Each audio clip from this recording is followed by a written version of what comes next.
and catching, number 33, Kennedy Warder. Batting fifth, the right fielder, number 20, Maury Robbins. Batting sixth, the designated player, 00, Sierra Rogers. Batting seventh, playing first base, number 99, Brooklyn Lucero. Batting eighth and playing center field, number 14, Abby Martin. Batting ninth, the left fielder, number 15, Trinity Brooks. Here is number 3, Lorelei Spratlin. Carson-Newman is coached by Michael Graves, assisted by Holly Tucker, Vance and Emma Frost. Athletic trainer is Colby Reed.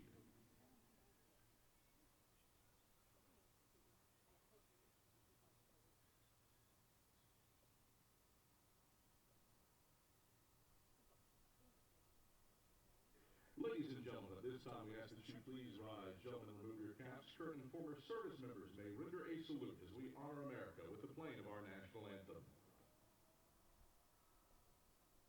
Ask that you please remain standing for our invocation presented by Carson-Newman Beach Volleyball's Morgan Ford. Dear Lord, thank you so much for today and for the opportunity to play and compete. I ask that you bless both teams out on the field today, that you give them the confidence and passion to play for you. I ask that you watch over all the coaches, parents, officials, and players here today. Amen.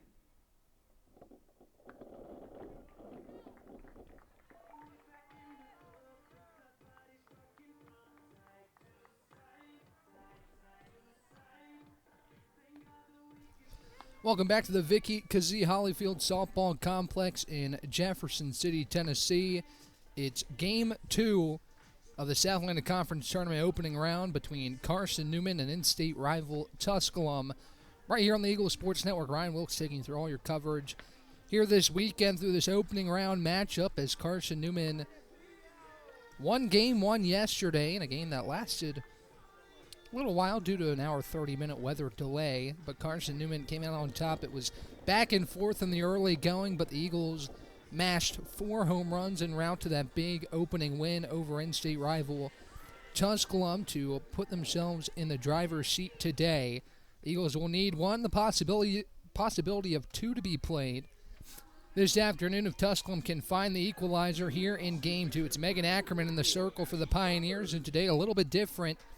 Carson-Newman serving as the visitors here at home, a rarity at the Vic, but Carson-Newman will start things in the batter box, and it will start with Addie Saunders hitting from the left side against Megan Ackerman, who pitched 4 2/3 yesterday. She deals home. Saunders slaps the first pitch to left, and it's a leadoff single on the very first pitch of the ball game for Addie Saunders, as she shows some emotion on first base, and Carson-Newman has the leadoff base runner.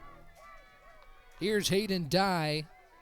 And Saunders took this pitch the other way out of the hand of Ackerman. The outstretched glove of a third baseman, Mike Check, couldn't make the play, and Carson-Newman has some speed aboard first with the freshman.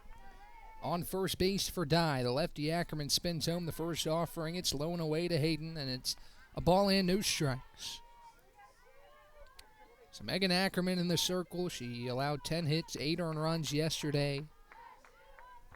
She did strike out 8 in her appearance yesterday. She faces Dye again today. The next pitch home, Dye squares the bunt. She pokes it foul. The count is a ball and a strike.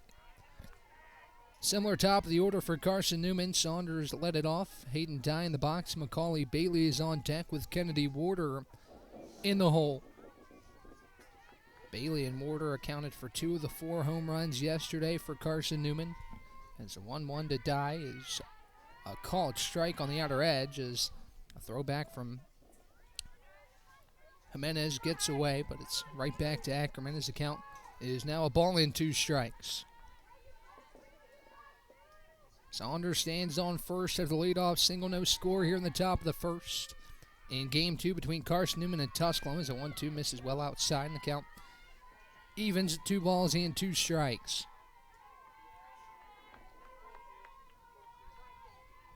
Dye, a first-team all-conference caliber season. She's near the top of the league in batting average, hitting .451 coming into today's contest. As Ackerman spins home the 2-2, Dye holds up downstairs, and the count moves full. 3 balls, 2 strikes. Runner on first and nobody out here for Carson-Newman in the top of the first inning. Eagles lit the lamp first yesterday, looking to do so again today. Eagles did it in the bottom of the first on Bailey's solo home run. It's a payoff pitch to Dye. She corkscrews it right side and foul to first base coach Emma Frost. As the count remains full at 3-2. Good at bat here from Dye to try and move Saunders over and keep the line moving here in the top of the first. Ackerman peeks at her wrist, rocks and fires the next payoff. Dye swings and misses upstairs. Strike 3. First punch out for Ackerman. She gets Dye to chase. And there's one down for Macaulay Bailey. Macaulay Bailey etched her name at the top of the record book again yesterday as Ackerman with a rise ball got Dye to off-rat it upstairs.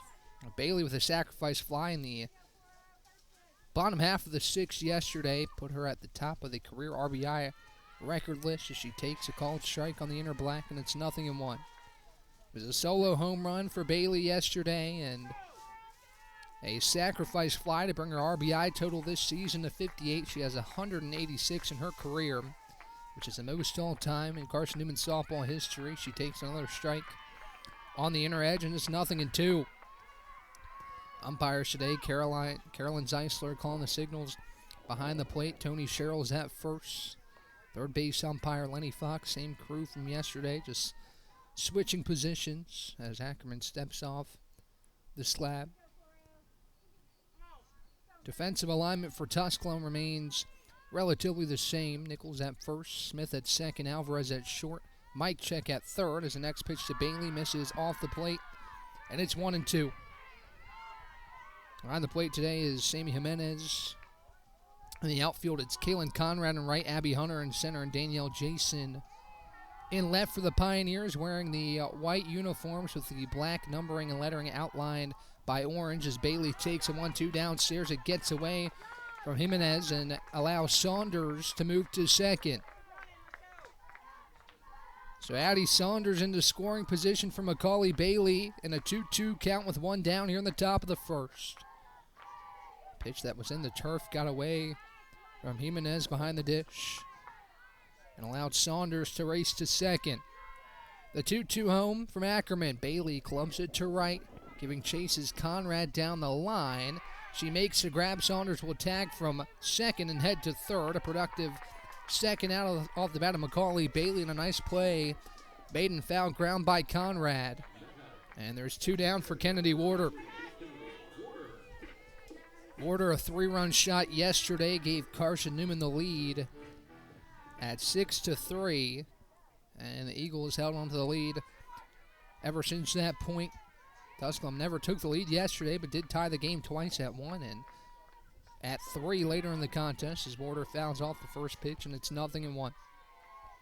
Kennedy Warder, a 3-for-3 day yesterday, the Food City player of the game. The senior out of Harrodsburg, Kentucky. She's hitting .377 here in her senior year. She awaits a 0-1 home from Ackerman. It's high, and the count's a ball and a strike.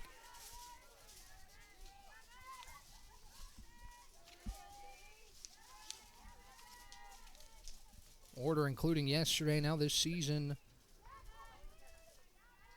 12 multi-hit efforts. As she awaits the next pitch, it's poked foul to the right side, and it's a ball and 2 strikes. 7 2-hit efforts, 4, make it 5 3-hit efforts after yesterday's performance for the Carson-Newman backstop as she steps back in to face a 1-2 from Megan Ackerman. Addie Saunders on third after she singled, moved over to second on a wild pitch, now to third on the Bailey flyout as Warder rips it to right. Conrad's right there to make the grab for out number 3. Good contact by Warder, but it was right to Conrad in right field, and the Eagles down scoreless despite a leadoff single. No scores. We head to the bottom of the first between Carson-Newman and Tusculum right here on the Eagle Sports Network.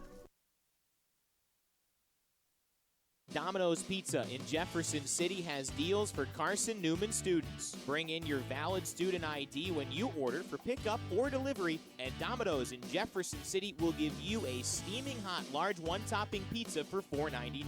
That's a large one-topping pizza for Carson-Newman students for $4.99 at Domino's in Jeff City. Call 865-471-6700 to order. That's 865-471-6700. Domino's, the official pizza of the Carson-Newman Eagles. Okay, let's see. I'm ready to do this.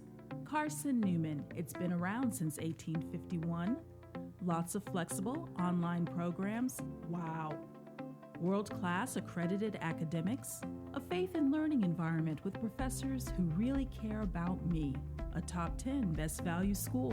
Carson-Newman gives $48 million a year in financial aid. This is the perfect place. I'm in.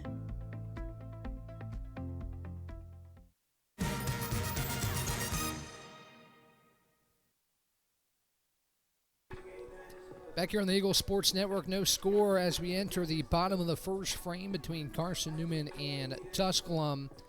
With Lorelei Spradlin ready to go, the freshman out of Blacksburg, Virginia, gets the ball here in Game 2.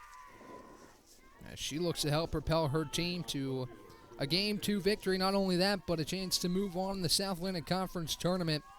The freshman making her 17th start of 2025, a 7-6 record. 5.56 ERA. She faces Danielle Jason, who takes the first pitch downstairs for ball one. Eagles in the baby blue jerseys with the navy sleeves, navy numbers on the front and back with a white font on the front of the jerseys and white last names on the back as Spradlin spins home the next pitch. It's high and away, and it's 2 balls and no strikes. The leadoff hitting Danielle Jason. She had an inside the park home run yesterday. The 2-0 home from Spradlin. Jason watches a called strike, and it's 2-1. Pretty much the exact same defensive alignment today for Carson-Newman. Lucero at first, Saunders at second, Dye at short, Bailey at third, Warder behind the dish. The outfield, Brooks in left, and Martin in center, and Robbins in right as Jason slaps the next pitch right back to the circle. Spradlin twirls and throws to first. Well in time for the first out. A slow dribbler back to the circle off the bat of Jason, and she's retired for the first out of the bottom of the first. Here's Brooks Smith, the other top hitter in the Tusculum order. It's routine play for Spradlin. Still have to work with some hastiness there with the speed of Jason going down the first baseline, but she puts her away for the first out as she spins home the first pitch to Smith, who takes it back up the middle for a base hit. Some speed aboard now for Tusculum. In the bottom of the first, as the Pioneers tally their first hit of the afternoon. Tusculum really wasn't able to show its greatest strength yesterday, as a lot of their hits came with 2 outs in the frame. But now a 1-out single for Smith, one of the top base stealing threats in the order, as Alvarez takes the first pitch upstairs. That's a ball and no strikes. The top 3 hitters in the Tusculum order all have speed. As the next pitch home from Spradlin, Alvarez taps it left side and foul. And it's a ball and a strike. Smith has 30 stolen bases this season, a large contributor to Tusculum's league-leading base stealing threat. League-leading by far, 136 stolen bases for the Pioneers in the 2025 season. As Spradlin spins home the next pitch, there goes Smith taking off. The throw is offline, but Dye applies a tag behind her back for the second out. The combination of Warder and Dye as Julie Hubner is coming out to have a chat with field umpire Tony Sherrill, who made the call at the second base bag. It was tight. It was bang, bang at the bag, as now there's going to be a conversation. Did look like Dye got that tag down just in time. A good call at second base as we get another angle here. Yeah, Dye got her right on the helmet for the second out of the frame. There's going to be a discussion here, but I think the right call was made initially. We've seen that a couple times this year A laser throw from Warder that's maybe just a hair off line. Dye goes behind the back to apply the tag. And if this stands, it's a big second out, and it will. Smith caught stealing, going from first to second. And speed taken off the base pass for Tusculum on a great sequence between Warder and Dye for the second out of the frame. 2 down now with the bases empty for Alvarez. As Spradlin takes a long look at the Carson-Newman dugout to get the call. Now Roxon fires a 2-1 home. Alvarez tips it foul, and it's 2-2. 2 balls, 2 strikes, 2 outs. Alvarez looking to keep the frame alive for Tusculum. So we have a partly cloudy day here in Jefferson City. Faced some weather yesterday, but seems like we'll be all right today. As Spradlin spins home the 2-2, Alvarez lifts it to center. Martin back to the track. She leaps and makes the catch for the 3rd out. A deep fly ball off the bat of Alvarez to dead center field. Abby Martin makes the grab. And we remain scoreless through 1. We head to the second. No score between Carson-Newman and Tusculum right here on the Eagle Sports Network. This is Carson-Newman men's basketball alum Taylor Hawkins. I want to help your family secure its financial future. I'm with Modern Woodman Financial Planning, where we touch lives and secure futures. Let Modern Woodman protect your family's financial security through life insurance, retirement planning, and financial services. You can contact me, Taylor Hawkins, at cneagles.com/Modern Woodman. That's cneagles.com/Modern Woodman. Help secure your family's financial future through Modern Woodman Financial Planning. The #1 source for Carson-Newman athletics gear is shopseeandeagles.com, where you can find gear from Adidas, Columbia, Nike, and Under Armour. Shirts, jerseys, sweatshirts, shorts, pants, hats, and scarves. Shopseeandeagles.com is your source for everything CN. You can even show your school spirit on your smartphone or tablet. All of your game day essentials can be found in one place. ShopSeeAndEagles.com.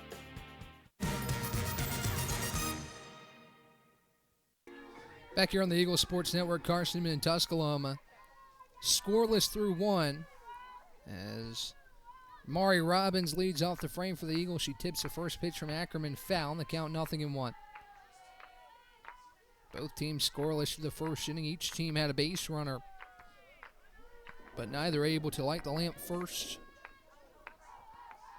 Here in this ball game, as Ackerman rocks and deals a 0-1. Robbins swings and misses, a half-hearted swing, and it's 0-2. Interesting storyline from yesterday. 15 of the 23 hits between the two sides came with 2 outs. Much of the reason why Tusculum wasn't able to do what it's best at, which is steal bases, as Robbins takes off the plate, and it's a ball and 2 strikes.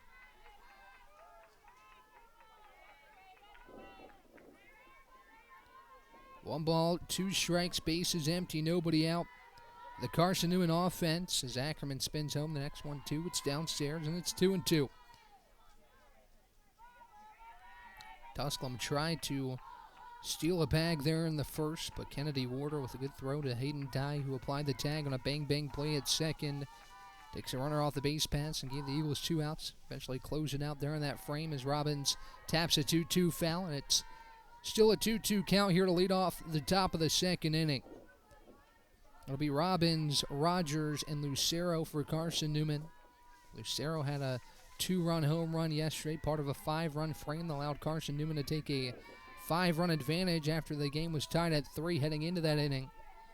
As Ackerman spins home the next pitch to Robbins, it's downstairs and away, ball 3. Robbins has worked the count full to lead off the top half of the second inning.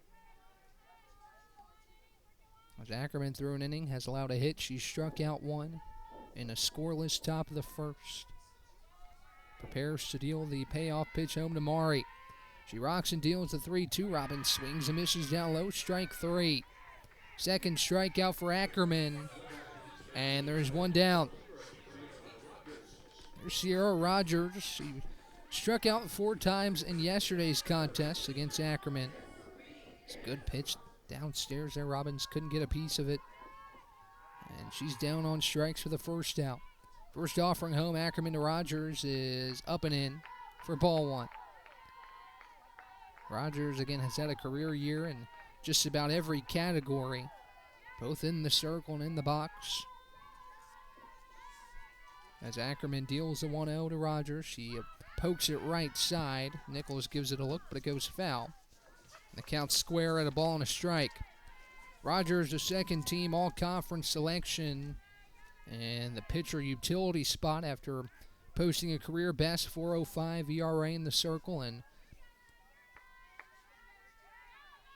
hitting .278 in the regular season. As Ackerman deals a 1-1, Rogers fouls it off again, and it's 1-2.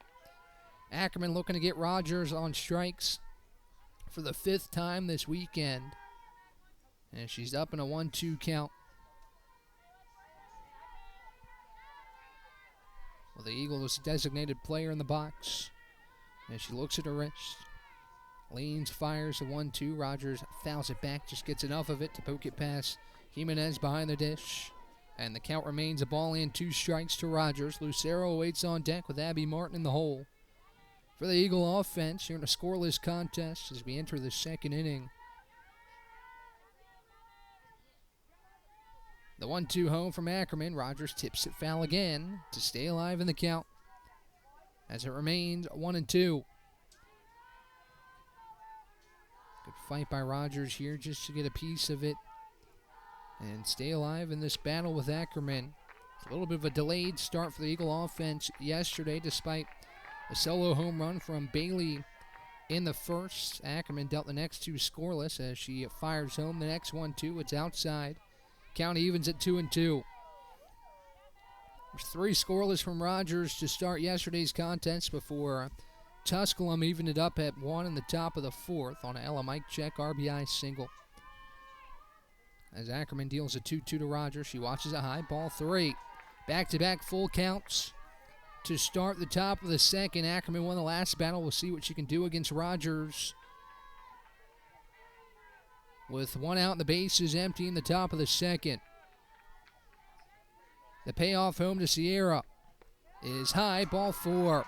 Good at bat from Sierra Rogers as she works herself aboard for the first time this weekend. As she stands on first for Brooklyn Lucero with 1 down. Lucero, a big swing of the bat yesterday to really cap off that 5-run frame for Carson-Newman. That was probably the deciding factor in that game where Carson was really able to finally pull away from Tusculum as the first pitch to Lucero called strike at the bottom of the zone, and it's 0-1.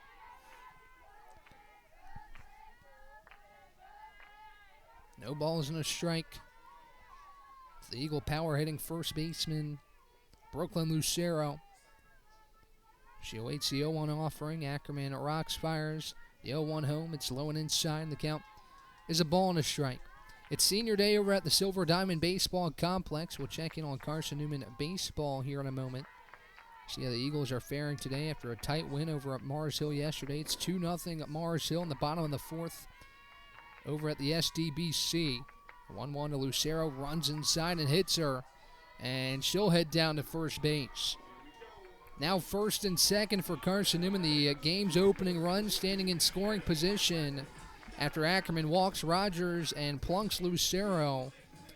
Now it's Abby Martin's turn. As Julie Hubner is going to come out and talk with her starter while we have a second. Let's take a look at what happened in the South Atlantic Conference booth. Yesterday and today, it was a tight battle between Mars Hill and Wingate at a certain point, but Wingate was able to pull away and earn the win in the opener against the Mountain Lions. Mars Hill playing a little underdog against the Bulldogs. It was a 4-3 win for Wingate to take a 1-0 lead in that quarterfinal series. Bulldogs and the Mountain Lions will play again today. As a conversation concludes between Ackerman and Julie Hubner in the circle. Now Abby Martin will prepare for the first offering from Ackerman with runners on 1st and 2nd and 1 away.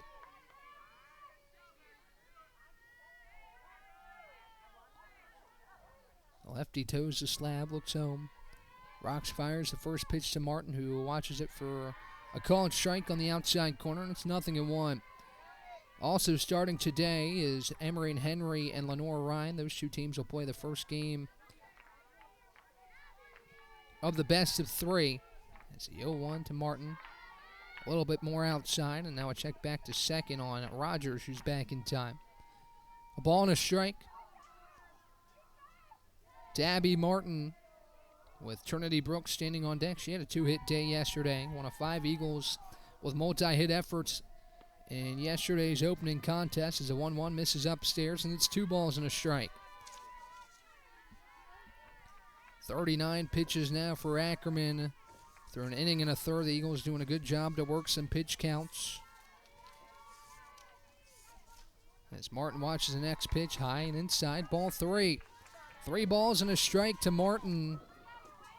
And Ackerman threatening to load the bases here for Carson-Newman in the top of the second. Lucero stands on first, Rogers on second. As Ackerman delivers a 3-1 to Abby Martin, who lifts it to shallow right. Conrad charging in. She'll grab it on the run. And no advancement from Rogers on a shallow fly ball to right. And there's 2 away. Good response by Ackerman to force some soft contact and allow no further advancement, with both Lucero and Rogers staying put. Now Trinity Brooks will have a lefty-lefty matchup here with 2 down. There's 2 infield singles for Brooks yesterday. One of them a bunt before she was scored by Addie Saunders on a wacky sequence that helped get Carson-Newman back on the board after the rain delay. As the first pitch misses down low, and it's a ball and no strikes. Brooks looking to deliver. She's hitting .320 this season with runners in scoring position. And a big opportunity to help Carson-Newman open the scoring here in this contest. A 1-0 is on the outside corner for a called strike, and it's 1-1.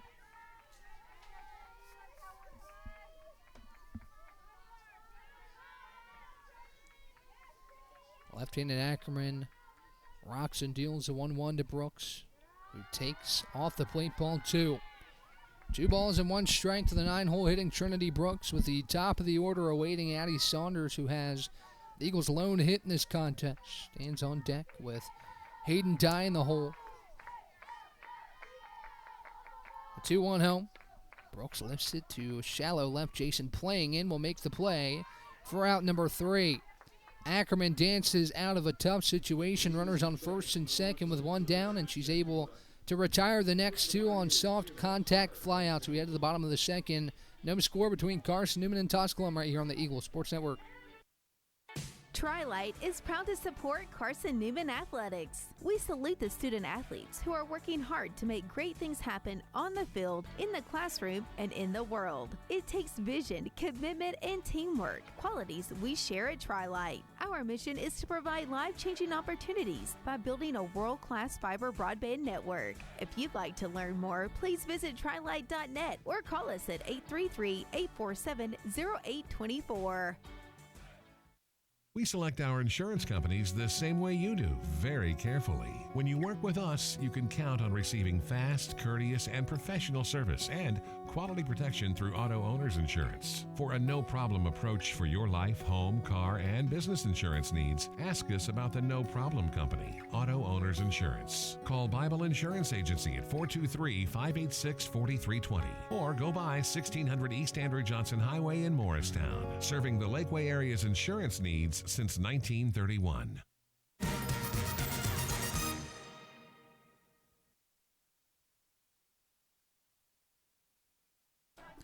Back here on the Eagles Sports Network, Carson-Newman and Tusculum still scoreless. Eagles had a chance there in the top of the second. Got a walk from Sierra Rogers, and then Brooklyn Lucero was hit by a pitch. But Ackerman retires the next 2 Eagles as Sammy Jimenez stands in the box. The base is empty, nobody out against Lorelei Spradlin. The righty rocks and deals. Jimenez takes low for ball 1. So far for Lorelei, an inning. She allowed 1 hit. Nothing else doing in the bottom of the first. Some help from our defense as well with a caught stealing of Brooke Smith. So 1-0 home to Jimenez. She pops it high in the sky, right side. Addie Saunders underneath it. She makes a grab for the first out. Saunders coming back from her second base hole into shallow right to put it away. The first out of the frame, and now Abby Hunter stands in for Tusculum. It's a right-handed hitter hitting .341 this year, 47 hits, 30 RBI. As the first pitch is downstairs, and it's a ball and no strikes.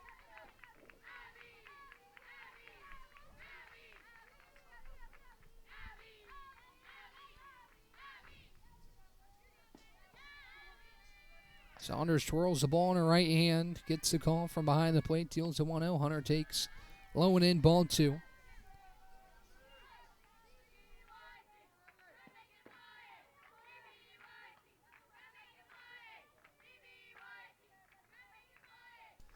Two balls and no strikes. Spradlin to Hunter with the bases empty and 1 down as she delivers home a inside heater that's a called strike on the inner edge, and it's 2 balls and a strike.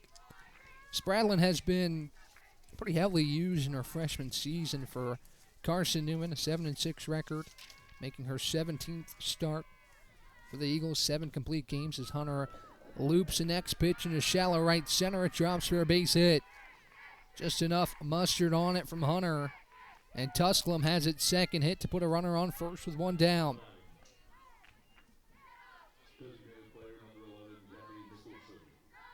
Here's Gabby Nicholson as Hunter stands on first of the 1-out single. Hunter a stolen base threat too. She has 11 on the year, not as frequently used as Jason Smith. As Spradlin delivers the first pitch home, it's dribbled left side and foul off the bat of Nicholson. It's 0-1. Both teams have had a couple base runners here early in this contest. Tusculum with 2 hits. Eagles have 1 through their first 2 innings of work offensively.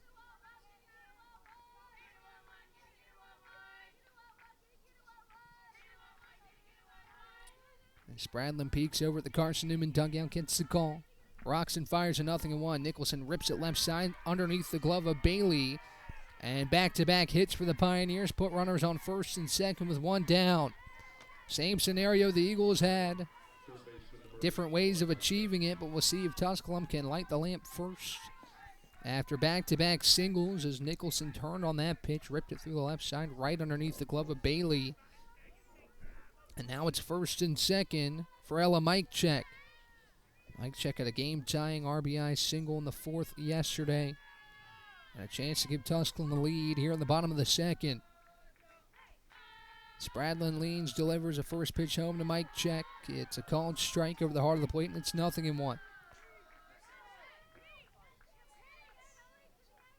No balls and 1 strike with the go-ahead run standing on second, and Abby Hunter. Nicholson aboard first with 1 down. As Spradlin spins home the 0-1, Mikecheck a check swing. No signal yet. They're going to check down to third. Did she go? She did, and it's 0-2. Pretty obvious from here that Mikecheck went around. Good job by Warder to check down the third base line. And get that call as Spradlin prepares to deal the 0-2, looking for her first punch out. So the 0-2 home, Mikecheck dribbles it left side and foul, and it remains 0-2. Spradlin now in 2025, 80 2/3 innings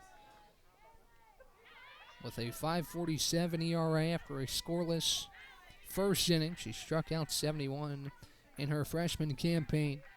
She looks for strikeout number 72 right here against Mikecheck. The next 0-2. Mikecheck waits on it, pokes it left side of third. Bailey tags third for 1. The throw across the diamond gets off the glove of Lucero. Now racing to third is Nicholson. And she'll get there safely. So a unassisted put out for Bailey at third.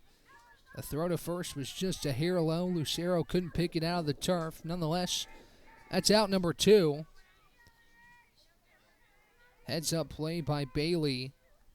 And the throw just off the top of the glove of Lucero. It's now runners on the corners with 2 down. As the pitch is ripped to left, Brooks back on it, and she'll make the play on the run for out number 3. Nichols skies out to left, and Tusculum strands the go-ahead run on third base. We head to the third, still scoreless between Carson-Newman and Tusculum here in Game 2, the opening round of the SAC tournament. right here on the Eagle Sports Network. How do you know you're in a community, not just a town? Well, strangers smile as they walk by. They refill your coffee without you asking. And when you ask directions, people offer to walk you there. Communities give more. The way you know when you walk into First Bank that you are in a real community bank. Great products, direct access to your local bankers, and relationships that can last a lifetime. Don't just have an account. Have a community with First Bank. Member FDIC. At InterDigital, we strive to be a leading provider of cutting-edge digital and marketing solutions. At InterDigital, we want to help our clients find success. Our team of technology gurus work together to ensure InterDigital continues to progress forward as technology advances. At InterDigital, we make technology work for you. Visit interdigital.com for IT support, web development, virtual tours, graphic design, internet marketing, mobile app, and film production services. InterDigital, laser focused on your success. Back to the top for Carson-Newman here in the top of the third. No score between the Eagles and Tusculum.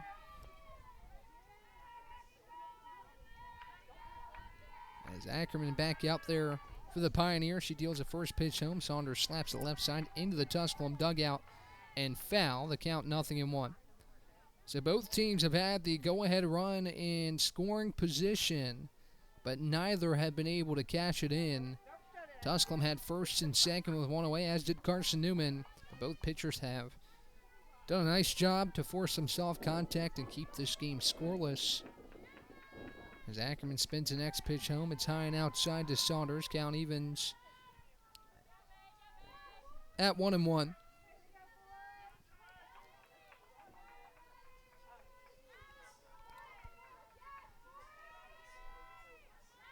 Lefty Ackerman rocks, deals a 1-1 home. Saunders takes low, and it's 2 balls and a strike.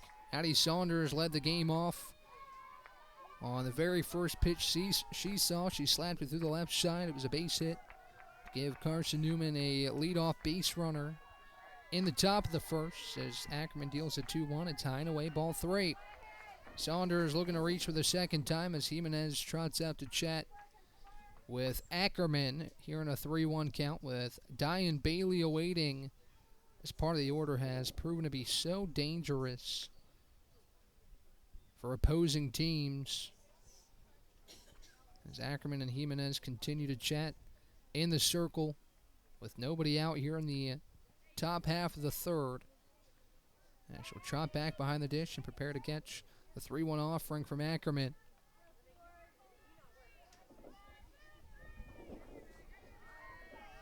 Lefty toes the slab. Leans, delivers a 3-1. Saunders takes well outside. Ball 4. Second time Addie Saunders is aboard here in game 2. And she reaches on a walk. It's the second free pass for Ackerman. Actually make it 3 with a hit by pitch Lucero. And now she'll have to face Dye with a runner on first and no one out. Dye 0 for 1 here this afternoon. She struck out her first time at the plate as Ackerman spins a pitch home. Dye lays down a bunt to the left side. Throw to first is in time, the covering Smith. But it does a job to move Saunders to second. And for the second straight inning, Carson-Newman has the go-ahead and first run of the contest in scoring position. Productive out off the bat of Dye. She tried to do it in her last at-bat. This time she does so successfully. A really nice bunt that Nichols fielded and threw to first in time to get Hayden. That's Macaulay Bailey, who fouled out to right in her first time at the plate, steps back in with an RBI opportunity. First pitch home is on the outer half for a called strike, and it's 0-1. So far for Ackerman, she's been able to tiptoe out of some difficult scenarios, but now having to face the meat of the order with the go-ahead run in scoring position and just one away. 0-1 to Bailey. She dribbles it left side to short. Alvarez fields her throw to first to Nichols is a hair off line. It pulled her off the bag, and Bailey safe at first. So an errant throw from Alvarez on a fairly routine ground ball. Tusculum's second error of the game, and it puts runners on first and second again with one out. Third straight frame where either Carson-Newman or Tusculum has had this situation with one away. Last time, Ackerman was able to find the next 2 outs as she faces Kennedy Warder. Ackerman spins home the first pitch. It's off the plate. Actually, it's called strike on the outer edge, and it's 0-1. So far, the Eagles 0 for 6 with runners on, 0 for 5 with runners in scoring position. As Ackerman deals the 0-1 to Warder, who skies it high right side. Nichols gives it a look in foul ground, and it goes out of play to make it 0-2. So after the error, Ackerman's been able to work ahead in the count. No balls and 2 strikes with 1 down. Warder looking for a productive at-bat here with Saunders on second and Bailey on first. The 0-2. It's watched off the plate. Counts a ball and 2 strikes to Warder on pitch number 56 from Megan Ackerman. Tusculum playing with its back against the wall. Went to its number 1 starter again here in game 2 as the next pitch home to Warder. She skies it high right side. Underneath it is Smith. She'll put it away. Saunders pump fakes at second. She'll go back to the second base bag, and that's out number 2. Ackerman threw 102 pitches yesterday, and Tusculum goes back to her today, looking to push this to 3 games, and so far so good for the lefty as she prepares to face Maury Robbins, still first and second, but now 2 outs as Ackerman looks for her 3rd consecutive scoreless frame to start this afternoon's ball game.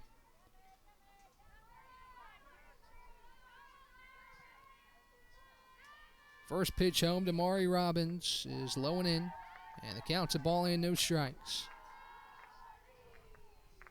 Bailey on first, Saunders on second.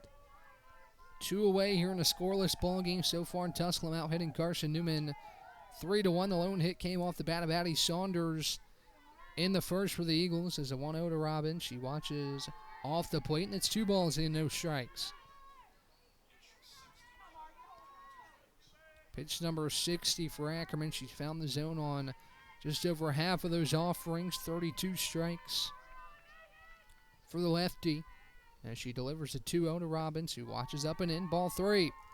Hitters count for Maury Robbins with runners on first and second, an opportunity to potentially load the bases here in a 3-0 count with Sierra Rogers standing on deck.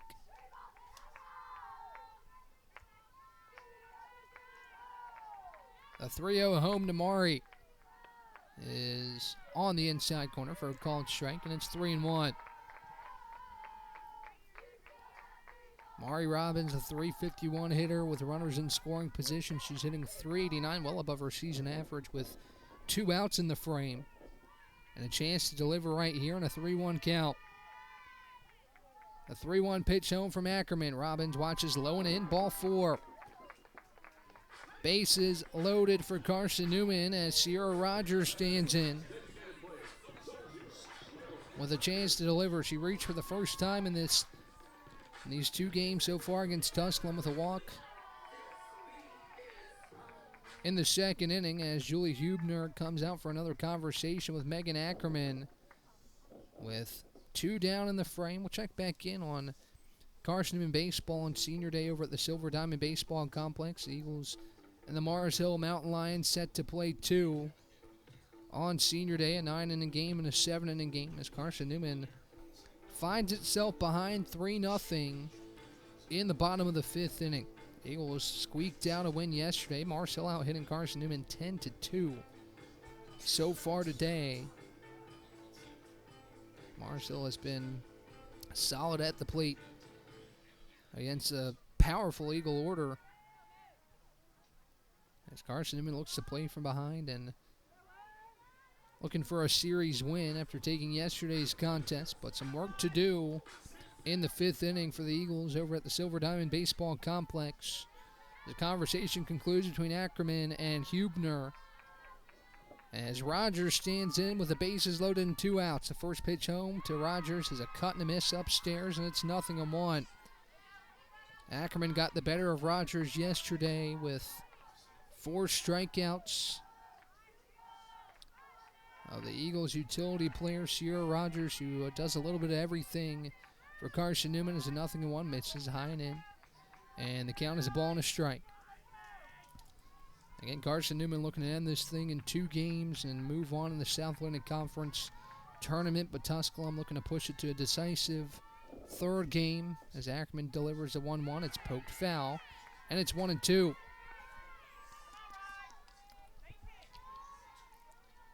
One ball, 2 strikes, and 2 outs for Carson-Newman's designated player today, Sierra Rogers. Robbins on first, Bailey on second, Saunders on third. Big spot here in this ball game as Ackerman deals a 1-2 off the plate. The count evens at 2-2. Pitch number 66 for Ackerman through 2 2/3. The Eagles have really done a nice job working this pitch count despite not being able to score so far as Rogers awaits a 2-2. It's a swing and a miss. Strike 3. Ackerman gets the punch out of Rogers, and Carson-Newman strands the bases loaded in the top of the 3rd. We head the bottom half, still scoreless between Carson-Newman and Tusculum here on the Eagles Sports Network. Don't know what to wear on game day? Head over to shopseeandeagles.com for all of your Carson-Newman athletics gear. You can find clothing from Adidas, Columbia, Nike, and Under Armour to cover you from head to toe. ShopSeeingEagles.com also has duffel bags, backpacks, jewelry, pet supplies, and gifts. Don't waste any more time. Prove you are the ultimate Carson-Newman fan with the official gear of the Eagles at ShopSeeingEagles.com. Visit today. Dorm food got you down? Need a home-cooked meal? Then Lisa's Country Kitchen is for you. Lisa's Country Kitchen has been feeding Carson-Newman students for 15 years. Lisa's has a family-friendly atmosphere all day long, from the morning with her $2.99 breakfast specials to dinner with Lisa's fresh, never-frozen steaks. Carson-Newman students get a 10% discount with their student ID. Lisa's Country Kitchen on Route 92 off Old Andrew Johnson Highway.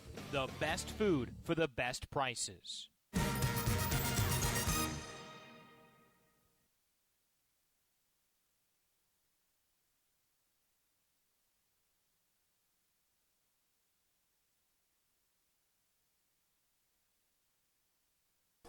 Back here on the Eagles Sports Network, Carson-Newman and Tusculum all knotted scoreless through 2.5 here at the Vic in Jefferson City, Tennessee. The Eagles had the bases loaded with 2 away and were unable to score the go-ahead run as Kalen Conrad will lead things off against Lorelei Spradlin here to open the bottom of the 3rd inning. As Spradlin twirls home a first pitch, it's slapped left side. Conrad stumbles out of the box, and Bailey routinely throws across the diamond in time for the first out.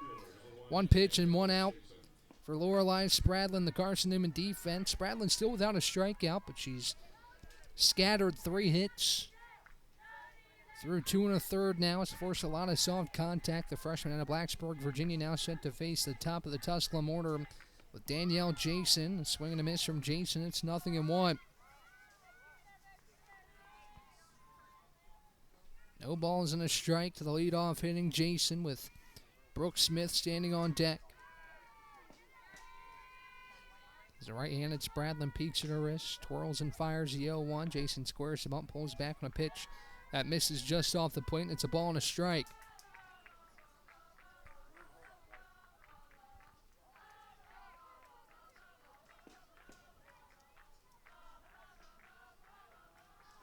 One ball, 1 strike, base is empty for Jason as she dribbles the next pitch. Right side gets off the glove of Spradlin. A underhand toss to first by Saunders, not in time. It's an infield single for Jason. And some more speed put aboard for Tusculum with 1 down. Tusculum's been a little cautious to take off on the base pass with the arm from Warder behind the dish as Spradlin just missed being able to glove that one and likely would have had a play over at first, but it's tough with the speed of Jason as Smith watches the first pitch from Spradlin off the plate for ball 1.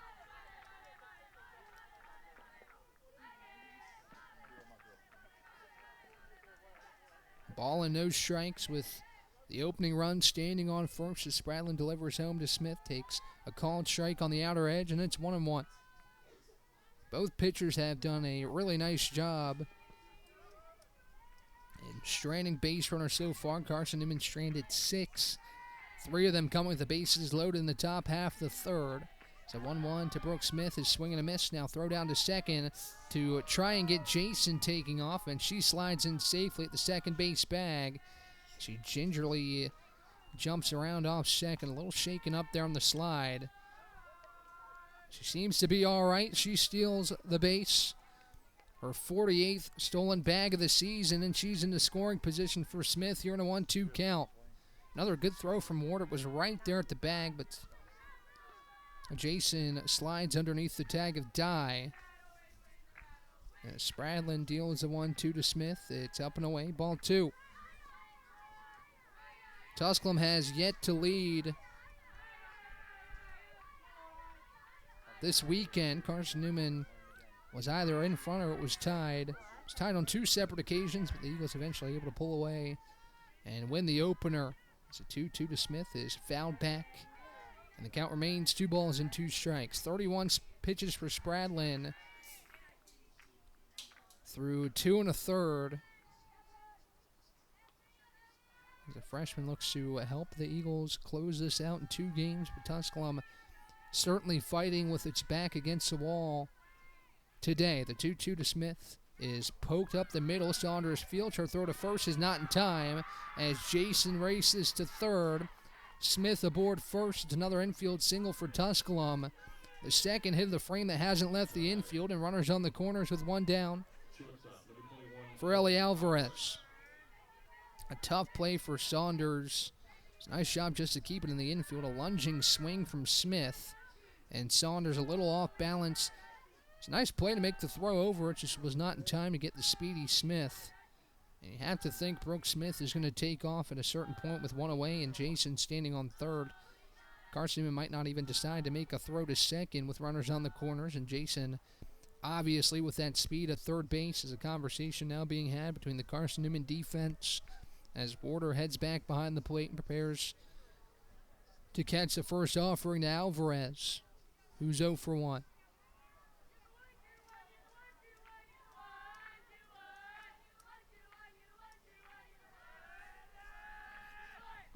Here's the first pitch to Ellie Alvarez. It's up and in, and it's a ball and no strikes. A golden opportunity here for Tusculum to take the lead in the bottom half of the 3rd inning.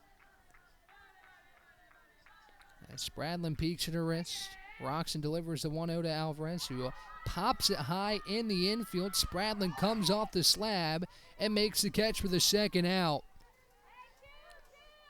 The ideal scenario for Carson-Newman. The ball doesn't leave the infield as Alvarez pops it up right off the slab. Spradlin puts it away, and just like that, there's 2 down. Both runners stay put with Smith on first, Jason on third. And now Sammy Jimenez in the box. Spradlin rocks and fires. First pitch that's off the plate for ball 1. Can't think of a better way other than a strikeout to get that second out. Certainly not deep enough to move Jason or Smith. As Spradlin deals a 1-0 home, Jimenez pops it foul behind the dish, and it's a ball and a strike. Spradlin looking to find her way out of this tough jam. It was first and third, 1 away. Soft contact. Right to the circle, gets a second without Smith or Jason moving a muscle on first and third. And now it's 1-1 to Jimenez. The pitch home is off the plate. Ball 2.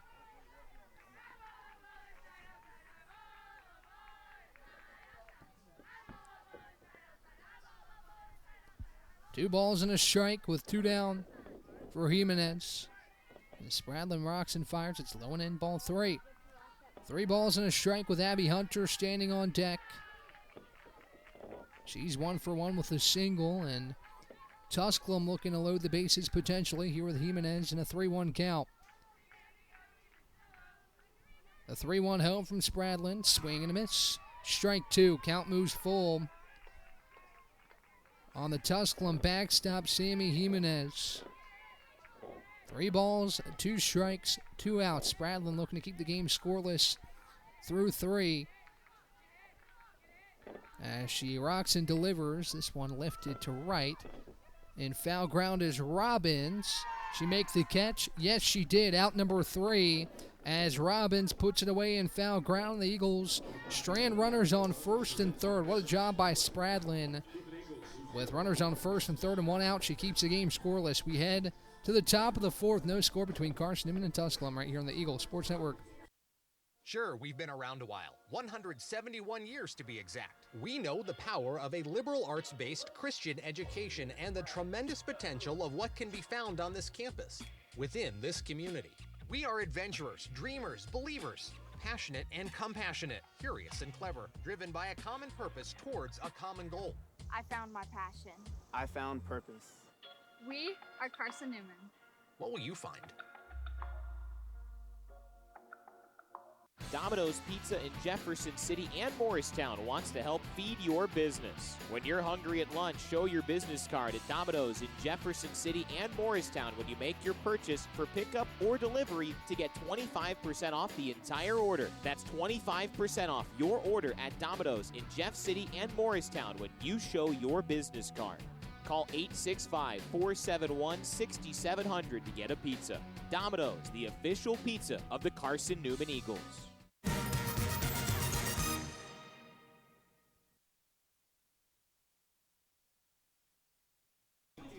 Back here on the Eagles Sports Network, no score between Carson-Newman and Tusculum. We're through 3, and both pitchers have faced a fair share of jams, but both have been able to work out of it. Most recently, Lorelei Spradlin strands runners on the corners. Tusculum had runners on first and third with nobody, or with 1 out, as Brooklyn Lucero takes a first pitch strike, and it's 0-1.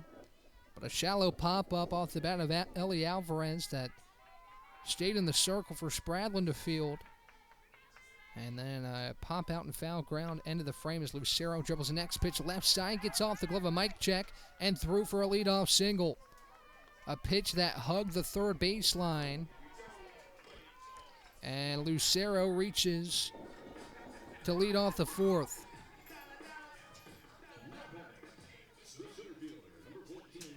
Here's Abby Martin with Lucero on first and nobody out.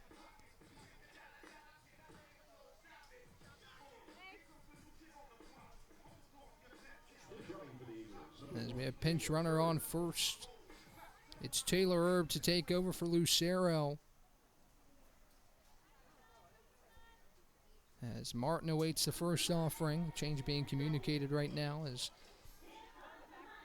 Erb stands on first. A little more speed aboard for Carson-Newman, trying to manufacture the opening runoff of Megan Ackerman, who's allowed now just 2 hits through 3 innings of work, as she deals the first pitch home to Abby Martin, who squares the bunt, pokes one foul the right side. And it's no balls and a strike.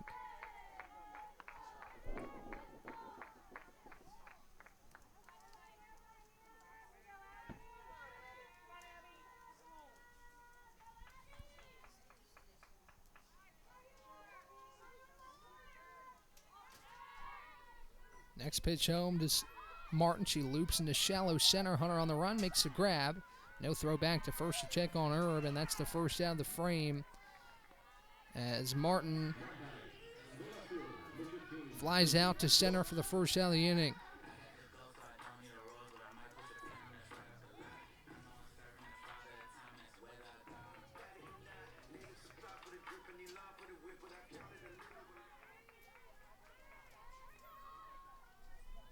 Here's Trinity Brooks as the 9-hole hitter back to the plate for the Eagles. She squares the bunt, pulls back on a pitch that's low. And it's a ball and no strikes.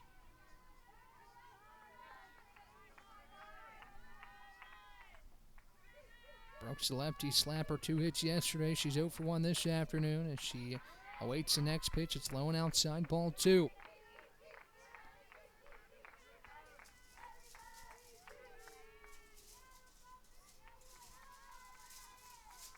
Two balls and no strikes, an advantage count for Brooks. With Erb standing on first, Next pitch home. Brooks slaps it foul to the left side, and it's 2-1.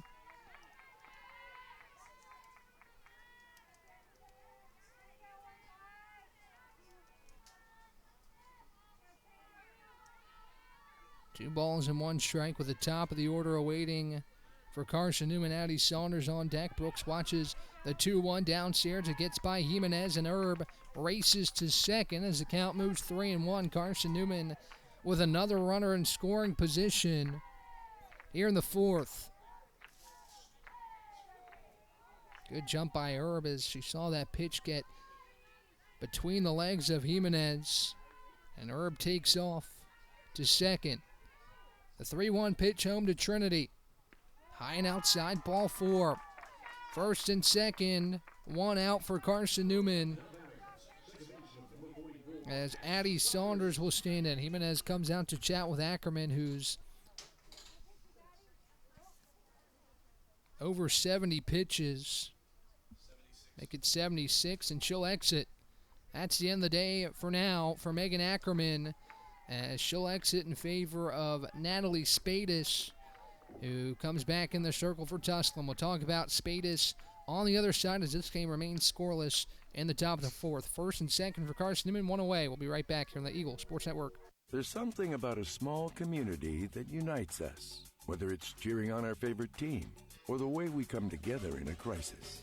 Small communities are made up of people with big hearts. We're dedicated to hard work and innovation through sunny days and stormy nights. AEC is always here, powering the people and the places that make our community a spectacular place to call home. AEC, power what matters most.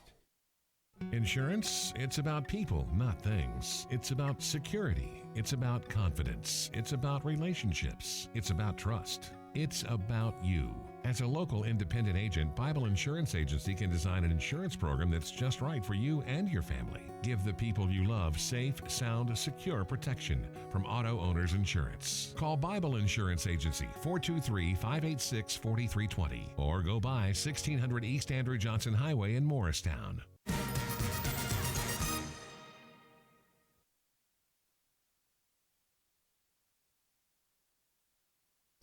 Back here on the Eagle Sports Network, it's Natalie Spadis to take over. She threw an inning and a third yesterday. It was a combination of her and Ackerman to combine for 6 innings of work. In an inning and a third, 3 hits, 1 earned run, struck out 1, and faced 7 batters. She'll face her first here in Addie Saunders with runners on first and second for Carson-Newman. Saunders takes a first pitch strike, and it's 0-1. No score here in the top of the fourth as both pitchers now. Spadis is second for Tusculum. Have done a stellar job to keep it tied at 0. Both teams have had their opportunities as Saunders pops the next pitch foul, and it's 0-2. Saunders 1 for 1. She's reached twice, had a single down the left field line and then walked. She got to third both times in the first and the third. But again, did not come in to score. As Carson-Newman stranded 6, Tusculum has left 4 aboard as a 0-2 to Saunders is well high. Jimenez able to snow cone it to keep it from getting to the backstop and keep Herb aboard second. Brooks stays on first, and the count moves 1-2.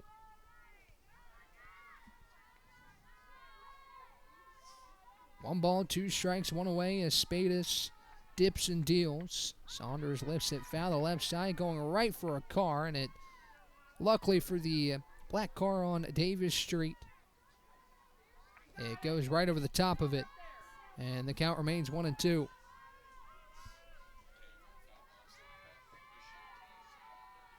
The next 1-2 on the way from Spadis to Saunders is popped foul the left side, going right back for another car.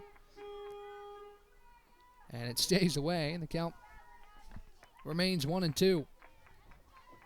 Good fight here from Saunders, trying to produce with 2 aboard and 1 down. Another advantageous scenario for Carson-Newman to try and open the scoring here in Game 2. As Spadis rocks and fires the next 1-2. It's a high fly ball at the bat of Saunders to the left side. Mike Check gives it a look. Somebody catches it in Tusculum's bullpen, but it's Danny Beckham getting warmed up. But it goes foul and out of play. And the count remains 1-2. Really nice at-bat here from Addie Saunders. Freshman's become an everyday starter in the second half of the season. Spadis delivers the next 1-2 home. It's high. Ball 2. Addie making her 22nd start. She's appeared in 32 games here in her freshman season at Radford, Virginia. As Spadis delivers home the 2-2, Saunders pops it foul again and out of play. Saunders nods her head, looks at head coach Michael Graves as she prepares to stand back in from the left side. Blue sky poking through, and some clouds overlooking the Vic today on a slightly breezy day in Jefferson City, Tennessee for Game 2 of the South Atlantic Conference Tournament opening round. As Spadis delivers the next 2-2 home, it's well outside. Ball 3.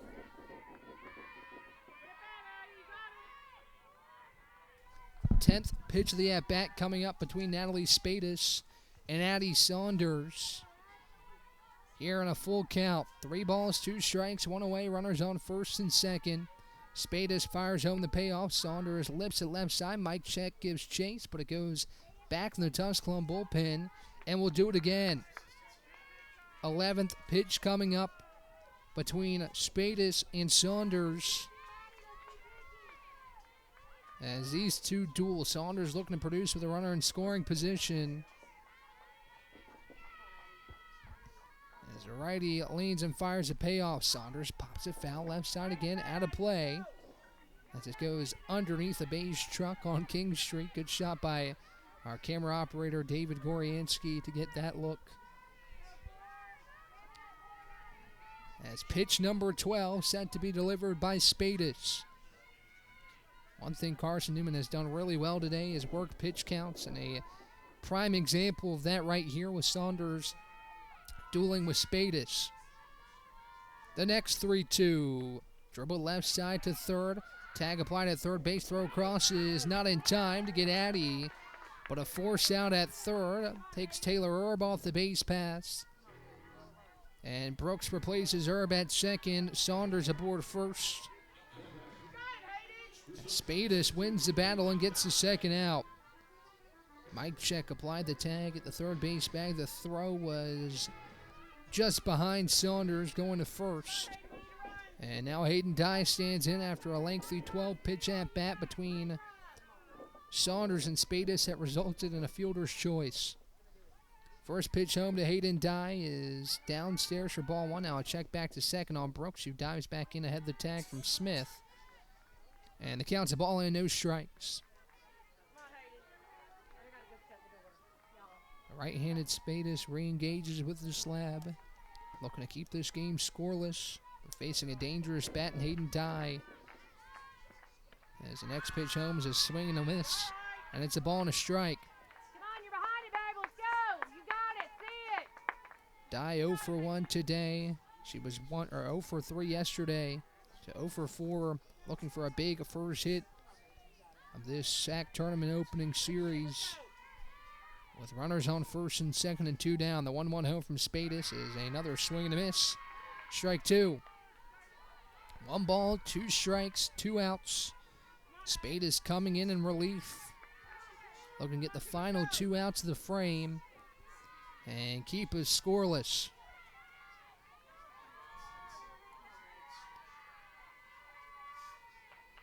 A 1-2 home from Natalie Spadis. Dye watches high. Good eye from Hayden.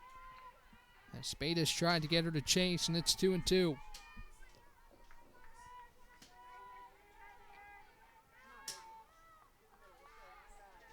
Two balls, 2 strikes, and 2 outs for Hayden Dye, with Brooks on second, Saunders on first. The 2-2 home to Hayden is high, ball 3.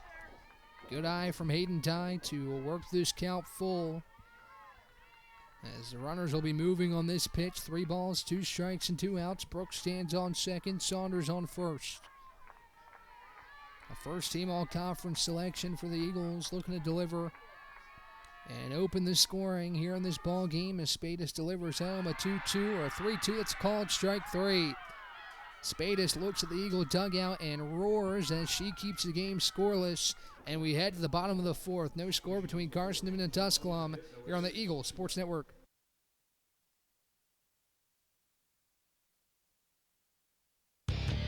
When you're sick and tired of fast food and need a fresh home-cooked meal, turn to Lisa's Country Kitchen. Lisa's been cooking up her fresh, never-frozen food for the Lakeway area for more than 15 years. Lisa's cares about her customers. You may enter a stranger, but you'll leave a friend. From foot-long hot dogs to juicy steaks, Lisa's has the best food for the best prices. Lisa's Country Kitchen on Route 92 off Old Andrew Johnson Highway. The best food for the best prices. Serving East Tennessee for 40 years, Magaha Electric is the perfect choice for all your electrical projects. Magaha Electric specializes in commercial, retail, manufacturing, residential, and industrial contracting needs. Magaha Electric can provide superior service, technical know-how, and realistic budgeting for any size project in a timely, cost-effective manner. Visit MagahaElectric.com for all your electrical contracting needs. Magaha Electric, your East Tennessee electrical contracting source.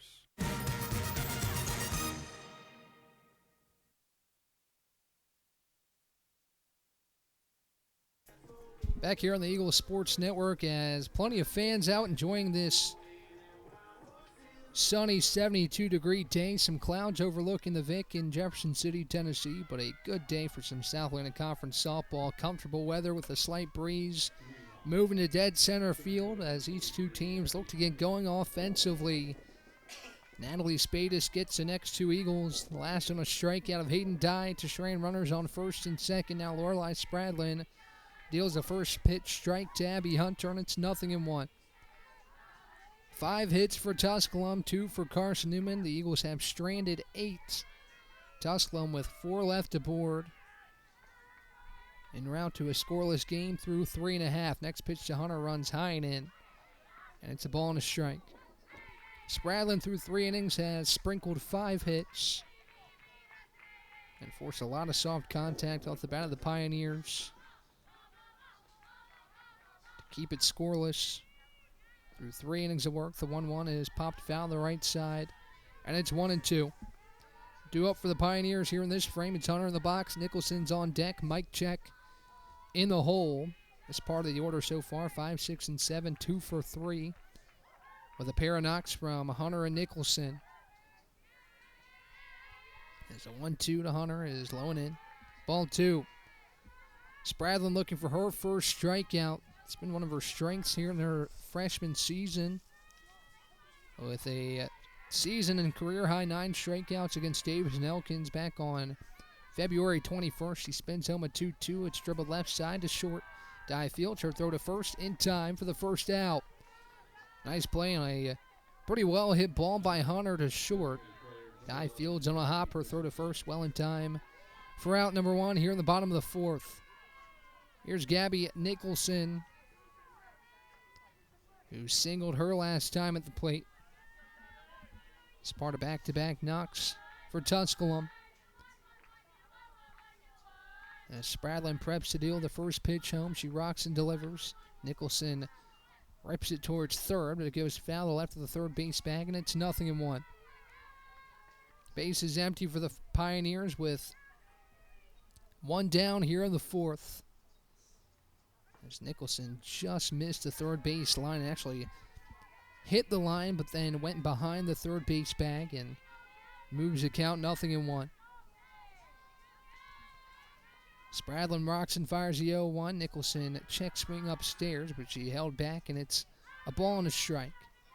Good contingent of Tusculum fans in attendance with the obvious Carson-Newman faithful. Tusculum just about an hour down the road here from Jefferson City. As Spradlin delivers the 1-1. Nicholson a soft pop-up towards second. Saunders lays out and makes the catch for the second out. A softly hit pop-up off the bat of Nicholson. Saunders was playing back.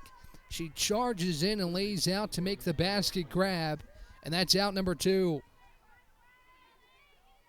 It was a tough play. She was playing back towards the lip of the outfield turf, but she comes in to make the play, and it's out number 2 with Mike Check standing in with the bases empty. First pitch home from Spradlin. Mike Check watches a called strike across the heart of the plate, and it's 0-1. Efficient work so far for Lorelei Spradlin. That was just her 50th pitch through 3 2/3. As she leans and deals the 0-1, Mike Check takes another called strike, and it's 0-2. Spradlin looking for her first punch out in a scoreless fourth inning. As she looks to the Carson-Newman dugout, now rocks and fires the 0-2. Mike Check watches well outside as the ball gets back to the backstop, and it's a ball and 2 strikes. Mike Check 0 for 1. She reached on a fielder's choice in the second.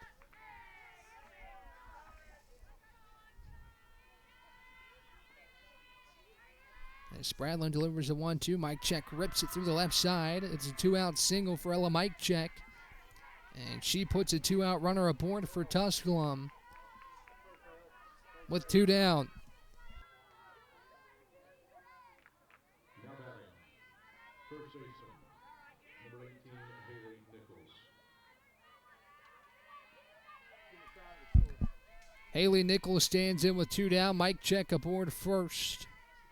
As the first pitch home from Spradlin fouled back off the bat of Nichols, and it's 0-1.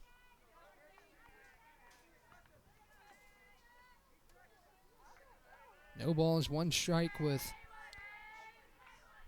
Mike Check aboard first.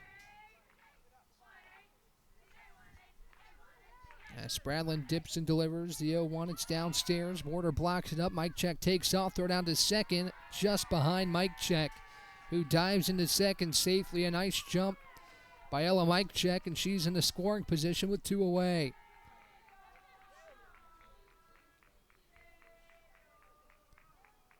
The ball was in the turf. Warder blocked it up, but Mike Check a great jump to take off.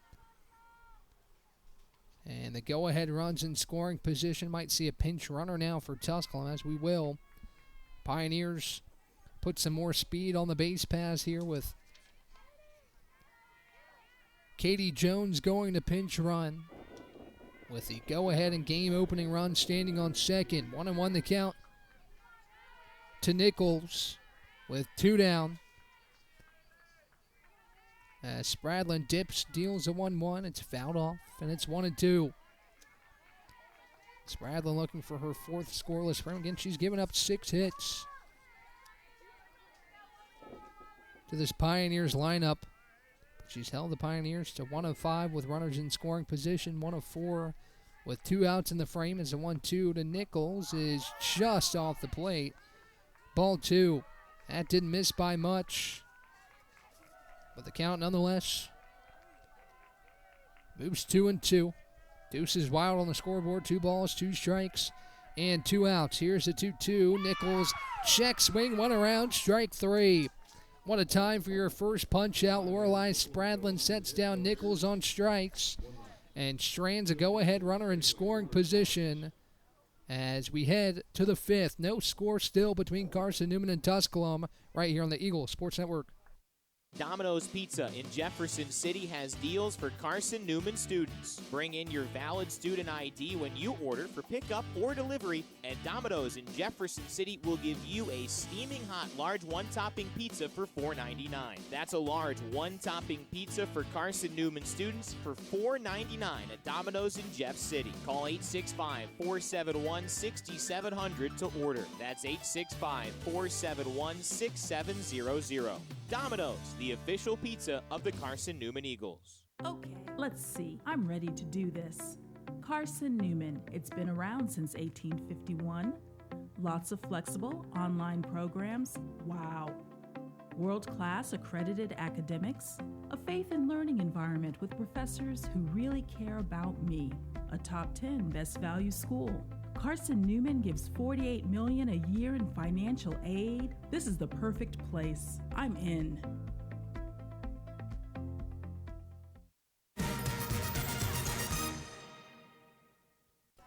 Macaulay Bailey leads off Carson-Newman's half of the 5th right here on the Eagle Sports Network as Spadis deals the first pitch low and inside for ball 1. It's a ball in, no strikes. No score between the Eagles and the Pioneers, as Bailey, who's 0 for 2 on the afternoon, stands back in for the third time. Carson-Newman has just 2 hits through his first 5 innings at the plate. Going to change things here in the 5th. Next pitch home from Spadis. Bailey lifts it to right center. Hunter takes a couple steps over and makes the play for the first out. Towering fly ball at the bat of Bailey. She got just under it. And Hunter makes the play for the first out. There's one down here in the top of the 5th. Here's Kennedy Warder. 0 for 2 this afternoon. She was 3 for 3 yesterday. And she steps back in for the third time. A line out to right her first time at the plate, then a pop out to second.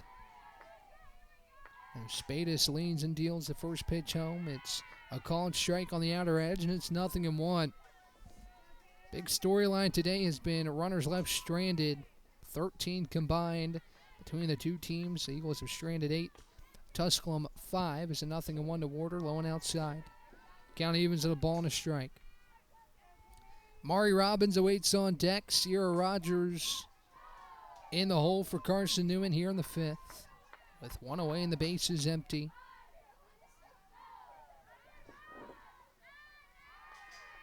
As Spadis dips and deals a 1-1. Warder shallow pop-up down the left field line, but in no man's land and foul ground, and it drops harmlessly to the turf. And the count is 1-2. Spadis up to 23 pitches through 1 inning. She got the last 2 outs of the 4th. Now the first out here in the 5th. She delivers the 1-2 home to Warder. Watches on the outside corner, called strike 3. It caught the lower outside corner, and that's the second strikeout for Natalie Spadis for the second out of the 5th. Good pitch on the lower outer black of the plate. Maybe a little bit off the plate nonetheless. A called strike 3. Warder retired. And now Mari Robbins to the plate with the bases empty and 2 down. First pitch home from Spadis is well high. Robbins takes upstairs, and it's a ball and no strikes.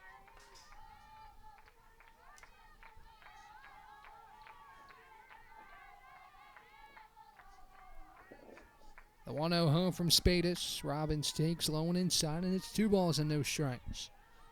Mari looking to work herself aboard. She's 0 for 1. She struck out and walked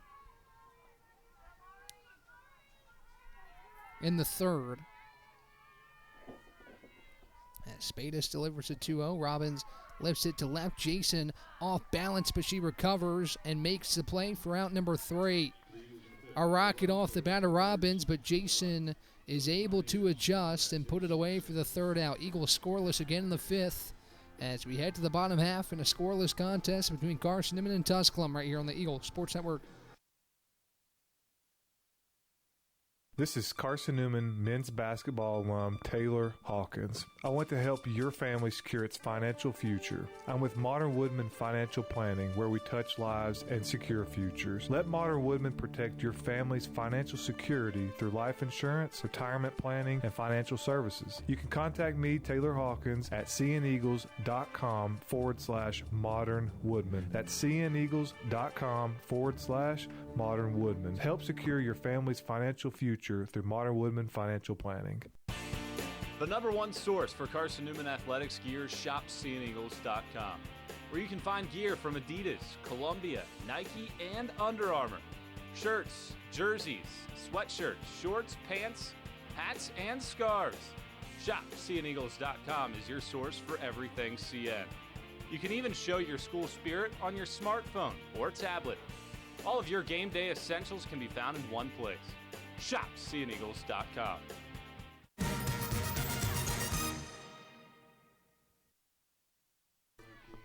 Back here on the Eagle Sports Network, Carson-Newman and Tusculum scoreless. It's only the 6th time this season the Eagles have been tied after 4, with a 2-3 record in those games as Spradlin spins home a first pitch to Conrad. It's outside for a ball and no strike.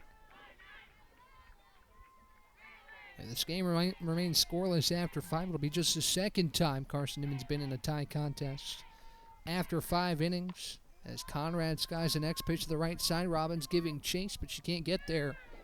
And the count evens the ball and a strike on the 9-hole hitting Conrad. Eagles 0-1, and games tied after 5. Same deal in games tied after 6. So far, neither team's been able to crack the run column. Tusculum out hitting Carson-Newman 6-2, but again hasn't been able to find the opener. As the next pitch home is downstairs, ball 2. Spradlin up to 61 pitches, facing her 18th Pioneer. It's a second trip through the Tusculum order. As Conrad 0 for 1 with a ground out to third, awaits a 2-1. She takes off the plate, ball 3. Spradlin's yet to allow a free pass, but Conrad up in the count, 3-1. Looking to reach to start the home half of the 5th for Tusculum.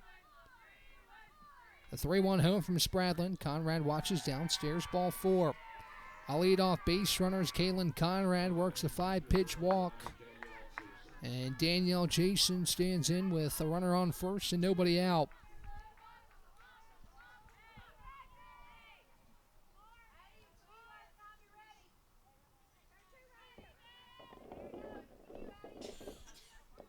Conrad stands on first. Spradlin gets the call from the Carson-Newman dugout and preps to deal the first pitch home. She wheels and delivers low for ball 1. It's the ball in, no strikes.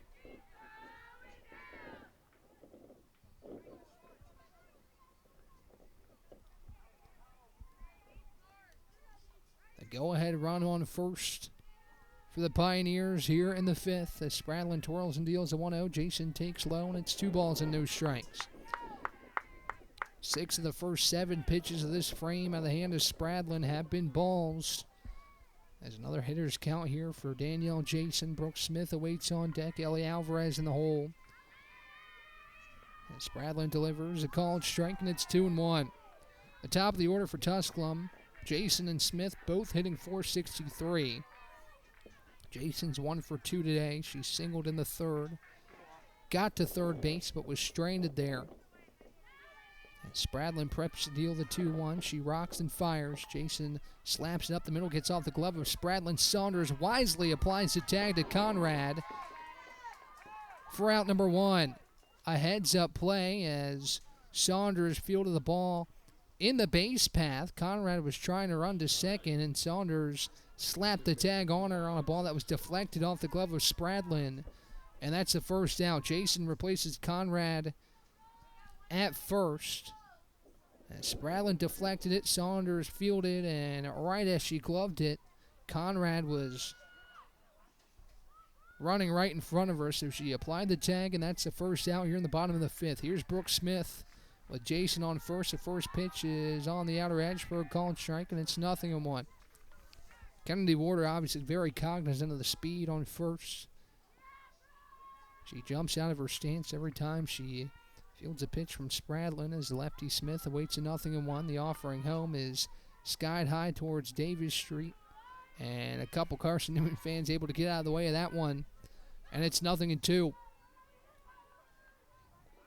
No balls, 2 strikes, 1 away,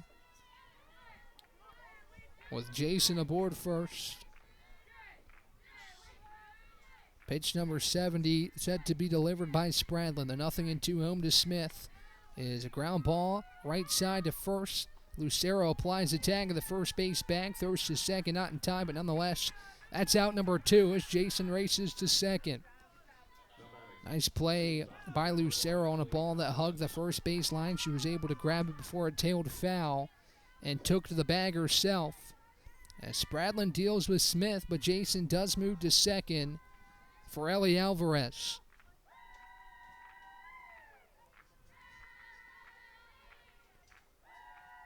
The right-handed Spradlin gets the call behind the dish, rocks and fires the first pitch. It's a called strike, and it's 0-1.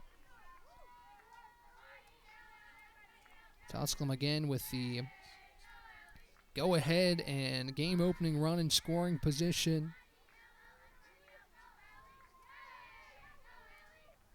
As Bradlin delivers just high to Alvarez, and the count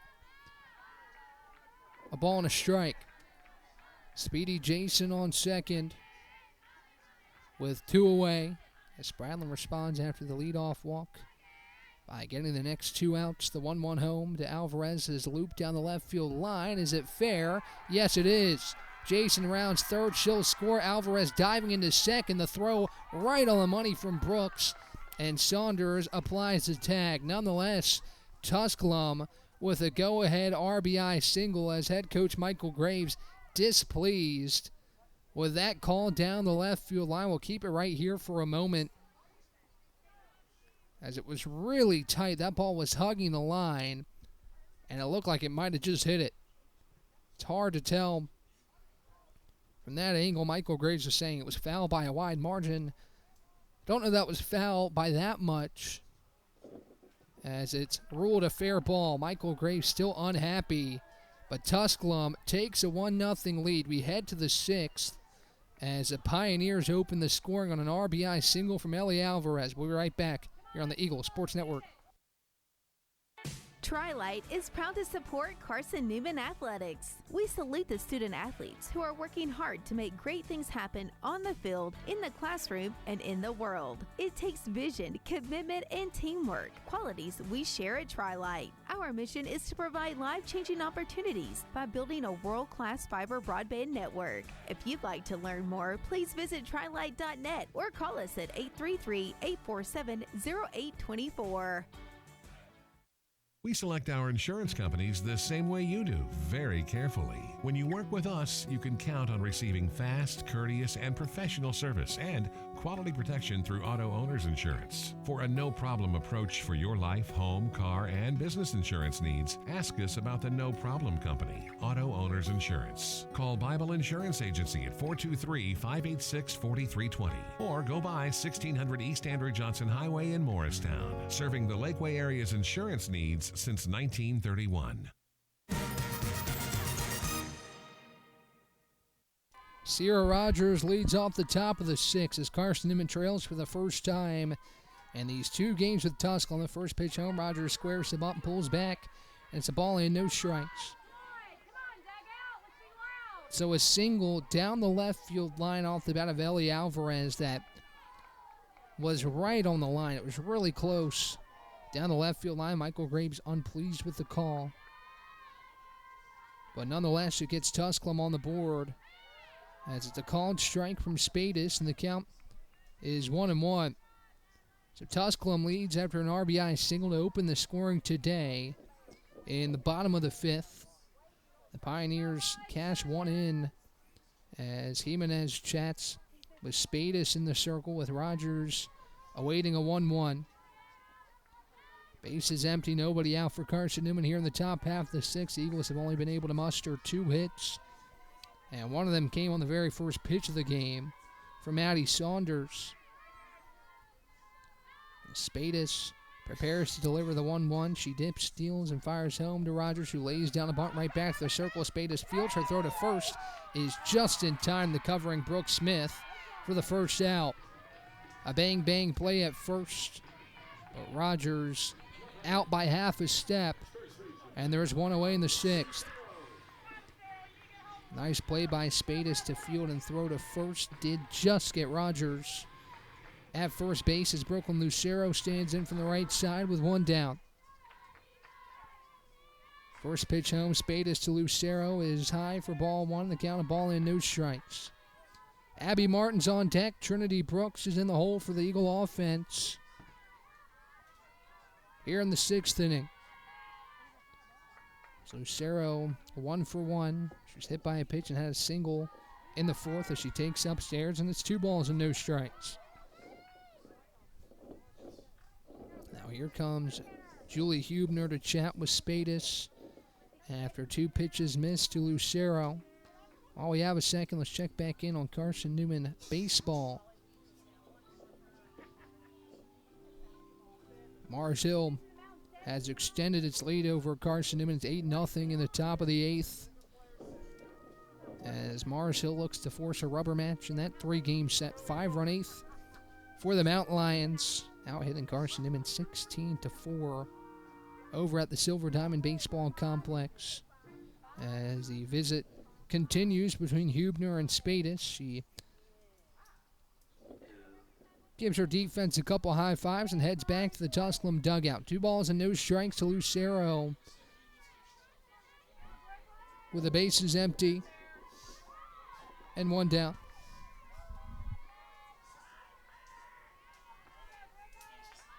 The right-handed Spadis looks at her wrist and readies to fire the 2-0.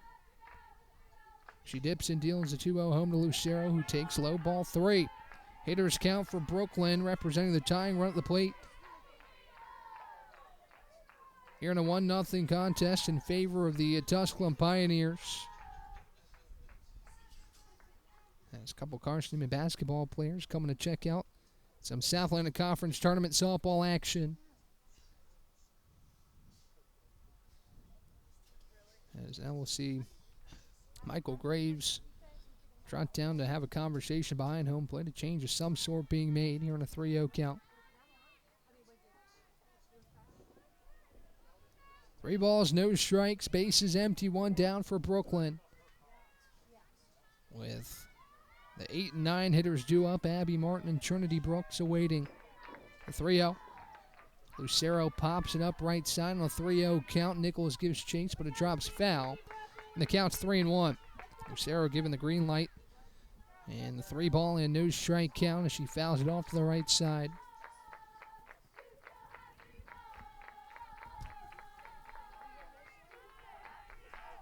Three balls, 1 strike. As Spadis delivers high and outside, ball 4. First walk for Spadis puts Lucero aboard first for Abby Martin. So the tying run aboard for Carson-Newman here on the top of the 6th. As Lucero works a 5-pitch walk, and now Martin in the box with 1 down. Spadis looks at her wrist. Roxon fires the first pitch to Martin, who rips it to left. Jason on the run. She leaps, can't make the grab. Brooklyn Lucero rounds second, heads for third. Abby Martin pulls up at second, and it's a 1-out double for Abby Martin. The tying run moves to third, and Carson-Newman's in business here in the 6th. What a big piece of hitting from the junior out of Gadsden, Alabama. She pumps one over the head of Jason and left, and Carson-Newman has the tying and go-ahead runs in scoring position here in the 6th inning. Michael Graves making a change at home plate here as the hard hit fly ball off of Martin hits the wall. Lucero goes first to third, and Abby Martin's fired up as Winter Morris will come in and pinch hit for Trinity Brooks, looking to deliver the tying and potentially go-ahead run here in the 6th inning. It's been a slow start for the Eagle offense today. Just their 3rd hit here in this afternoon's contest, but Winter Morris in a huge spot comes in with 1 away to pinch hit for Brooks. The sophomore to Crozet, Virginia. Her opportunities have been limited this year, but a big spot right here for Winter. As she awaits the first offering, it's a called strike on the lower inside corner. Michael Graves not happy with that call, as it's 0-1. It's the 34th at-bat of the campaign for Morris. She has 8 hits, 9 RBI. 4 of them came to open the season against Concord on a grand slam. The 0-1 home to Winter. She cuts and misses high, and it's 0-2. No balls and 2 strikes to Winter Morris with Lucero on third, Martin on second. It's a 1-0 ball game, and Carson-Newman with a golden opportunity to tie or take the lead. The 0-2 from Spadis. Morris fouls it back to stay alive as it ricochets behind home plate, and the count is 0-2. Now Carolyn Zeisler comes out to exchange softballs with Natalie Spadis. Maybe check on that one that was hit pretty hard in the foul ground by Morris.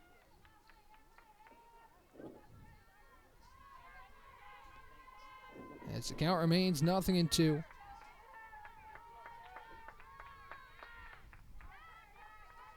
Runners on second and third. The tying run on third, go-ahead run on second. The 0-2 home from Spadis. Morris watches it well inside, and it's 1-2. 1 ball, 2 strikes, 1 out.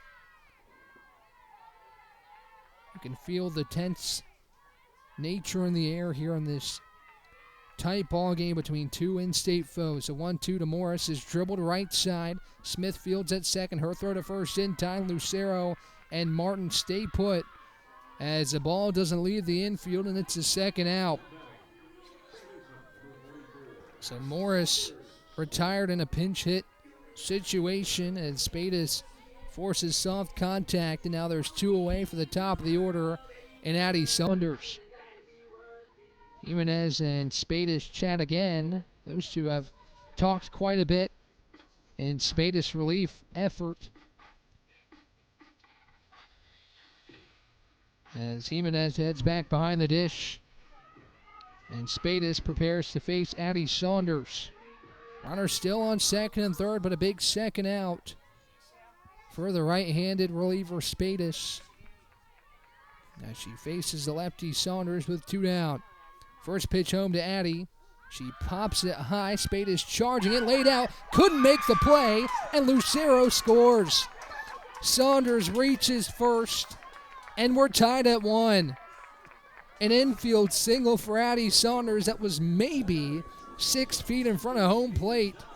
Spadis put it all on the line, but couldn't make the snow cone grab, and it's 1-1.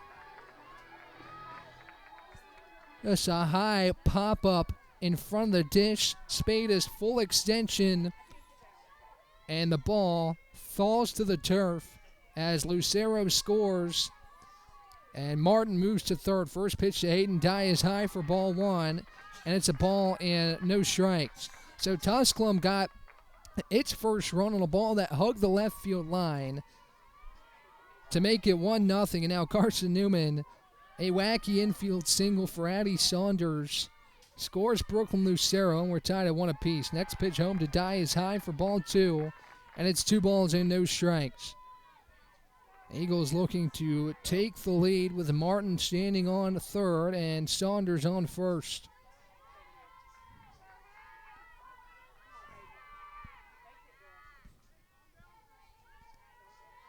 Spadis looks home, rocks and fires a 2-0 to Dye, who watches high, ball 3. Spadis calls time and seemingly wanted to chat with her coach, Julie Hubner, but she stays put. As Spadis takes a couple steps off the slab, and time is called.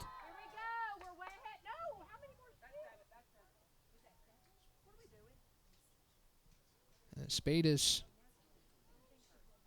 is going to get checked out by Tusculum's athletic trainer. She's a little shaken up off the slab.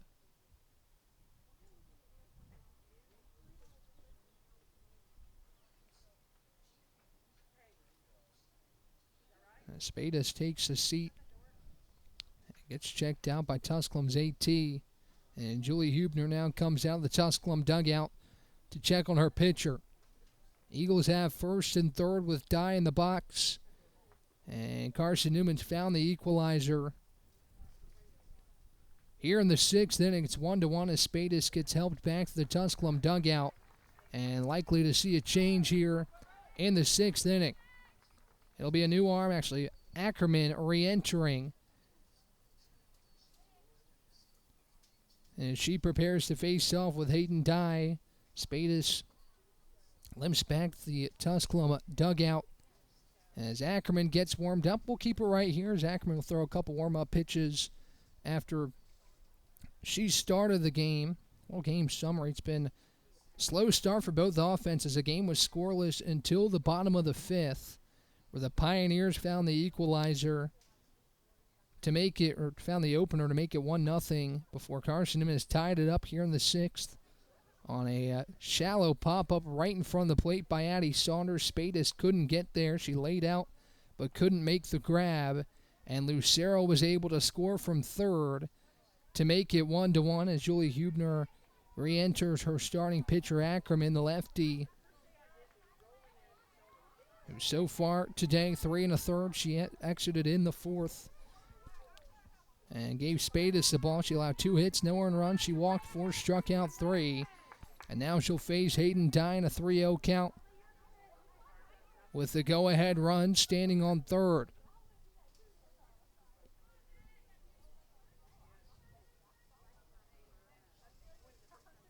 So a hitter's count for Hayden as Ackerman's ready to go.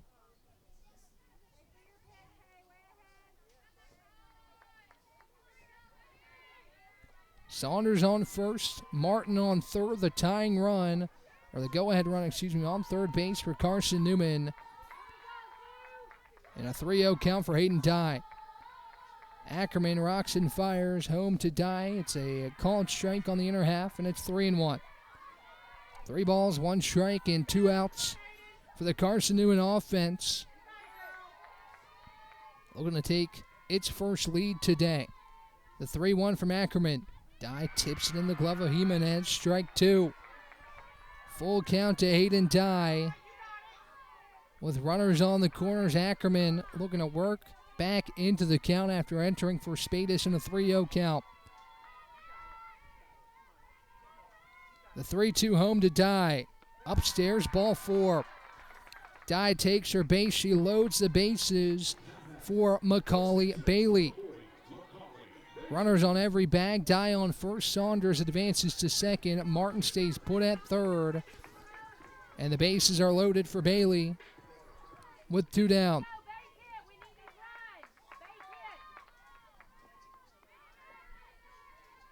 First pitch on the way from Ackerman. Bailey watches, low and in, ball 1. Ball and no strikes to Carson-Newman's all-time leader in RBI, Macaulay Bailey. In her junior season at Cross Plains, Tennessee, Ackerman fires home the 1-0. Bailey rips it to left. Jason back to the track. The wall. It's gone. A grand slam for Macaulay Bailey, and it's 5-1 Carson-Newman.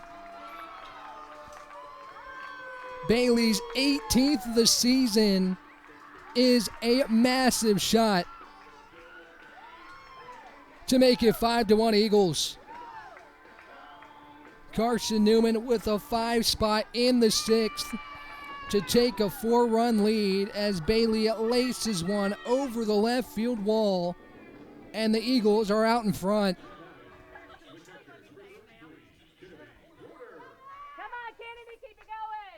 Carson-Newman's all-time leader in home runs and RBI delivers to give Carson-Newman his first lead. Here's Kennedy Warder with 2 away as Ackerman deals home. Warder pops it up to shallow center, giving chases Hunter. She goes to a knee and makes a sliding grab for out number 3. But 5 runs for Carson-Newman, capitalized by a Macaulay Bailey grand slam, and the Eagles lead 5-1. We head to the bottom of the 6th right here on the Eagles Sports Network.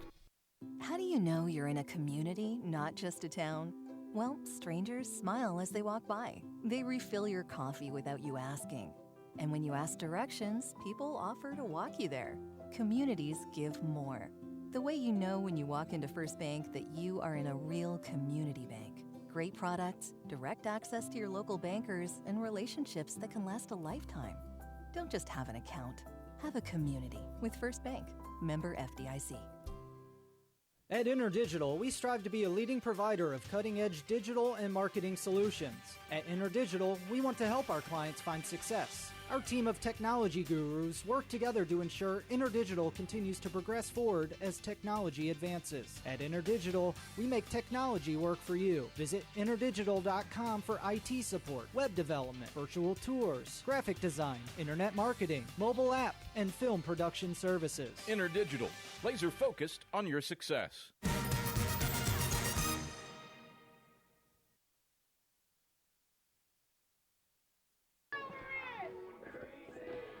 What a turn of events here in Jefferson City. Carson-Newman entered the top of the 6th, down 1-0, had just 2 hits. And the Eagles get 5 runs on 3 hits. Most recently, a Macaulay Bailey grand slam. She now leads the South Atlantic Conference in home runs with her 18th of the season. and Carson-Newman's lead is 5-1. Spradlin back in the circle. She'll face Sammy Jimenez with the bases empty and nobody out. First pitch is low, and the count's a ball in, no strikes. Eagles need 6 outs defensively to close out this opening round series with the Pioneers as Jimenez rips the next pitch to center. Martin on her horse, but it gets off the base of the wall. Jimenez rounds first, heading for 2. The throw is not in time as she slides in safely with a leadoff double. Not a bad throw from Martin, but Jimenez was able to slide into second safely as she reaches on a leadoff double, the 8th hit of the contest for the Pioneers. And Abby Hunter stands in with a runner on second and nobody out. Tusculum looking to string something together here in the home half of the 6th as Hunter takes low and in for ball 1. And it's a ball in, no strikes. Spradlin has bent, but she hasn't broken today. 5 innings, has allowed 8 hits, an earned run, walked 1, struck out 1. It's her first extra base hit that she's allowed today. It's a 1-0 to Hunter. Gets away from Warder, a throw to third to try and get Jimenez, and she slides in safely at third base. So now a runner on third, and the count moves 2 balls and no strikes on Abby Hunter as the Eagles defense will converge to chat with the freshman Spradlin. As Tusculum looks to cut into this deficit, a good start to the frame for the Pioneers. As the ball gets off the glove of Warder, trickles in front of the Pioneer dugout, and Jimenez is able to dive into third.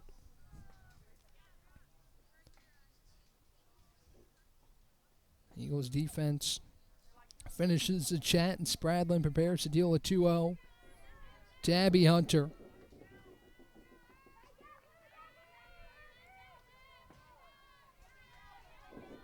Right-handed Spradlin twirls the ball in her right hand, gets a call from the Carson-Newman dugout. And deals a 2-0. Hunter takes a called strike, and it's 2-1. Updates around the league. Emory and Henry leads Lenore Ryan in the bottom of the 3rd inning. It's 1-0 in Hickory. As a 2-1 to Hunter. She rips it to center and drops her a base hit. Jimenez scores from 3rd, and it's 5-2. Back-to-back hits for the Pioneers to start the 6th inning. As Gabby Nicholson will stand in with a runner on first and nobody out. Wingate looks well on its way to closing its opening round matchup with Mars Hill. The Bulldogs lead the Mountain Lions 6-0. As 2 teams look to be on their way to closing it out in 2. Spradlin delivers home to Nicholson, loops it in the left, a base hit. 3 straight hits for the Pioneers. And just like that, the tying runs at the plate here in the 6th inning. 10th hit of the day for Tusculum. 3rd in a row as Nicholson moves Hunter station to station. And Mike checks in the box. Actually, might see a pinch runner here coming in for Tusculum with Nicholson exiting the first base bag. It's Riley Hope to come in and pinch run for Nicholson. As Mike Check will stand in from the right side. So Hope on first now, Hunter's on second.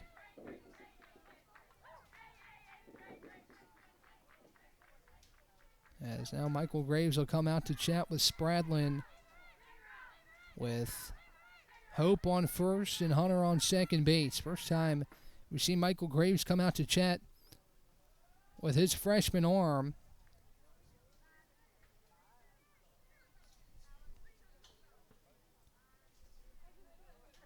As she's, again, forced some contact and a couple hits peppered, well, now 10 for Tusculum, but peppered throughout this game that remains scoreless until the bottom of the 5th.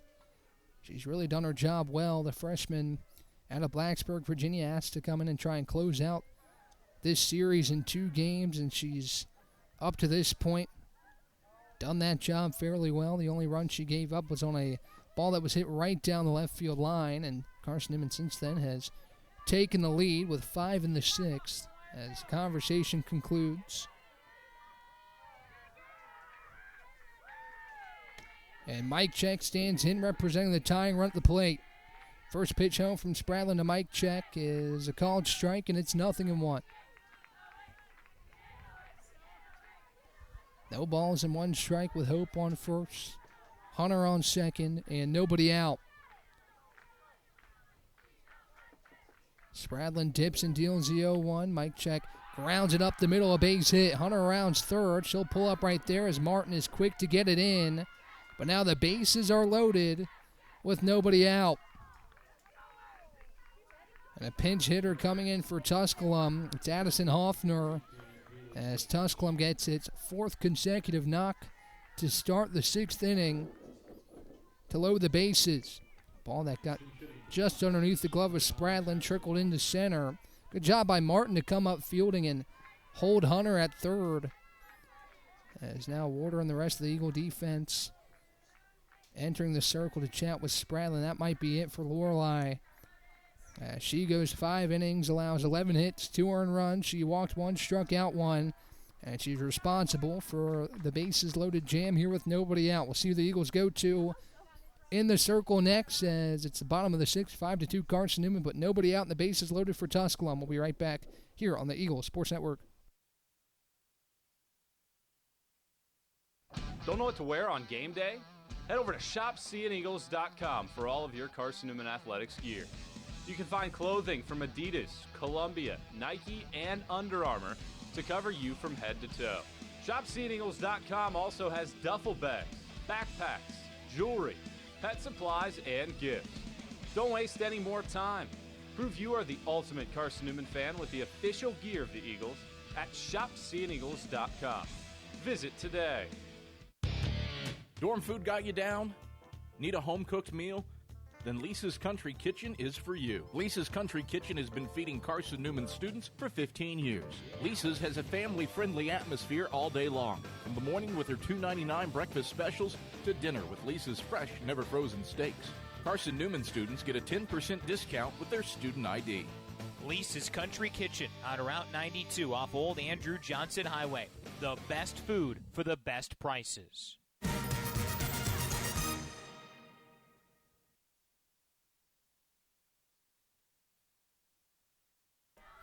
Sierra Rogers enters. Who else to come in this situation for Carson-Newman?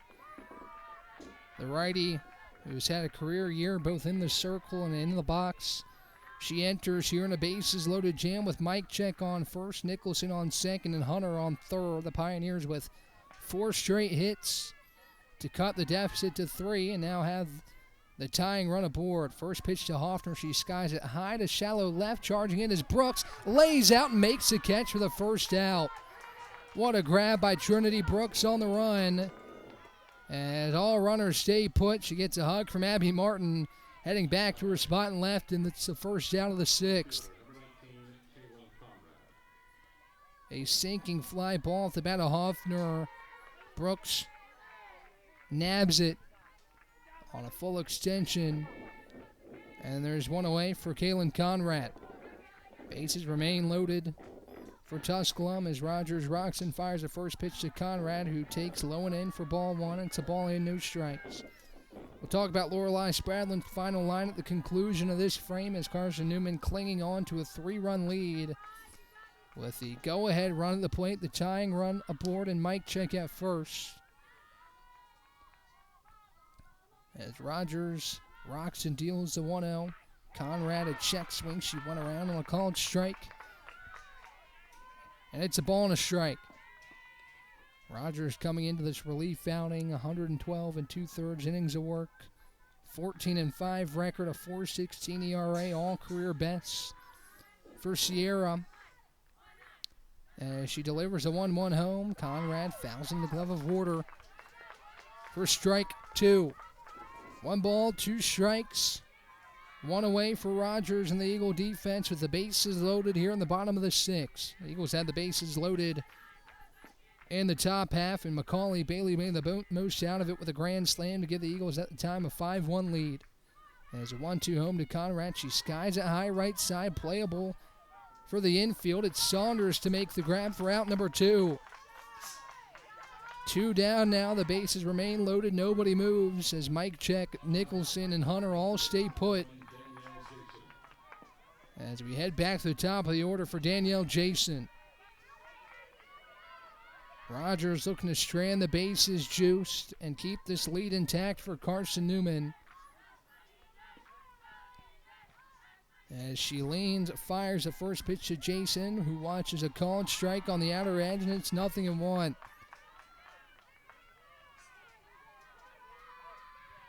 No balls and 1 strike, the leadoff hitting Jason.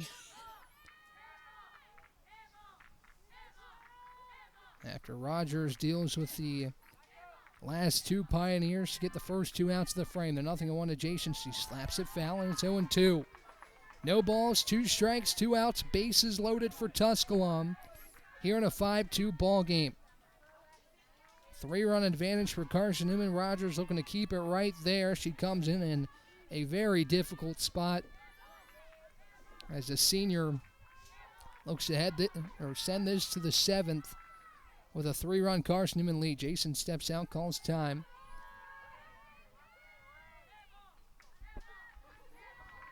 As Rogers toes the slab, looks home to order.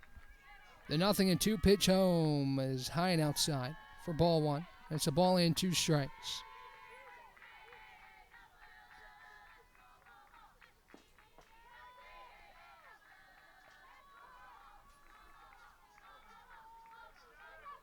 Rogers preps to deal the 1-2. She rocks and delivers. Jason dribbles it left side to third. Bailey fields her throw to first. Not in time.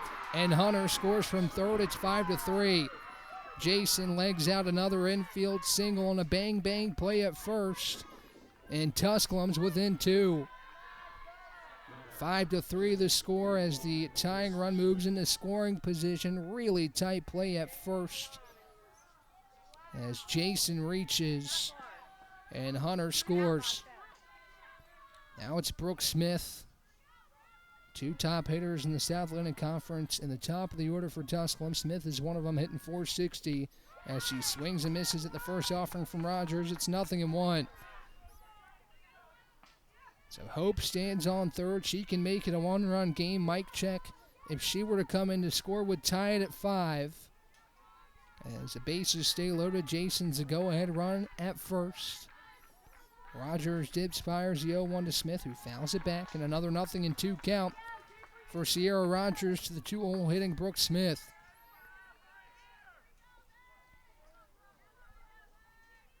No balls, 2 strikes, 2 outs. 7 of the 8 runs here in this contest have been scored in the 6th. Carson-Newman with 5 in the top half, Tusculum with 2 here in the bottom half to cut the deficit back to 2. It's a 0-2 to Smith, is in the opposite batter's box, and it's a ball and 2 strikes.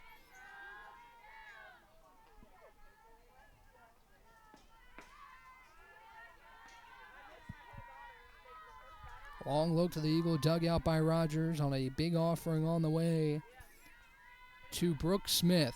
She dips, deals a 1-2. Smith slaps it towards short dive, picks it up off the turf, right off her shoelaces for out number 3. Rogers strands the bases loaded, but 2 do come across for Tusculum. It's 5-3 as we head to the 7th. Carson-Newman on top right here on the Eagle Sports Network. Sure, we've been around a while, 171 years to be exact. We know the power of a liberal arts-based Christian education and the tremendous potential of what can be found on this campus, within this community. We are adventurers, dreamers, believers, passionate and compassionate, curious and clever, driven by a common purpose towards a common goal. I found my passion. I found purpose. We are Carson-Newman. What will you find? Domino's Pizza in Jefferson City and Morristown wants to help feed your business. When you're hungry at lunch, show your business card at Domino's in Jefferson City and Morristown when you make your purchase for pickup or delivery to get 25% off the entire order. That's 25% off your order at Domino's in Jeff City and Morristown when you show your business card. Call 865-471-6700 to get a pizza. Domino's, the official pizza of the Carson-Newman Eagles.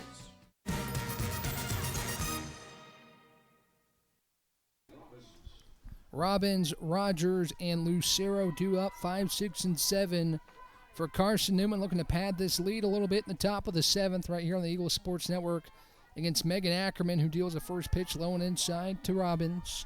And it's a ball and no strikes. Carson-Newman looking to stamp its ticket to the next round of the South Atlantic Conference Tournament. Tusculum has certainly not made things easy here this weekend. Is a 1-0 to Robbins. She skies it high to left. Playable for Danielle Jason, who makes the grab a little bit awkwardly. Nonetheless, she puts it away for the first out of the 7th.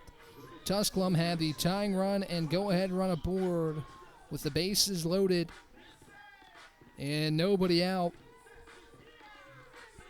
In the bottom of the 6th, Danielle Jason scored one on an infield single, but Brooke Smith lined out to short as Carson-Newman retained its 2-run lead. Here's Sierra Rogers. First pitch home from Ackerman is a swing and a miss for strike 1. Rogers 0 for 2 today. As she entered in the circle for Lorelei Spradlin in the bottom of the 6th and limited the damage to keep the lead intact as Rogers cuts and misses for strike 2. She's hitless in these 2 games as Megan Ackerman has struck her out 5 times, looking for strikeout number 6 against Rogers in this 2-game set. As she leans and delivers the 0-2, Rogers watches just a hair off the plate, and it's 1-2.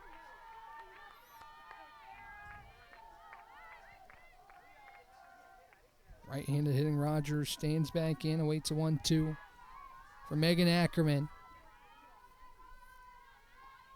who dips and deals. Rogers watches high, and it's 2 balls and 2 strikes.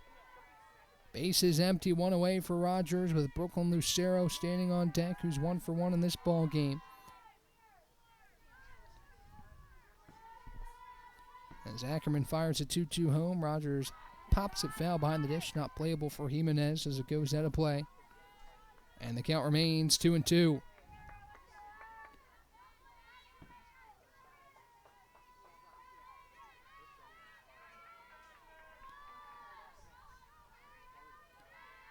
The 2-2 home, fouled back again by Rogers as she stays alive. And the count remains 2 balls and 2 strikes. Tusculum will have 3 outs to work with, needing at least 2 to keep its South Atlantic Conference postseason play alive. Pioneers are ranked 6th in the Southeast region, the most recent regional rankings, as Rogers watches off the plate, ball 3. She reached on a walk in the 2nd, and she looks to get aboard here again in a 3-2 count. The left-handed Ackerman dips and delivers a payoff. Rogers a high fly ball over towards Davis Street, and it goes foul. As the count stays full at 3-2.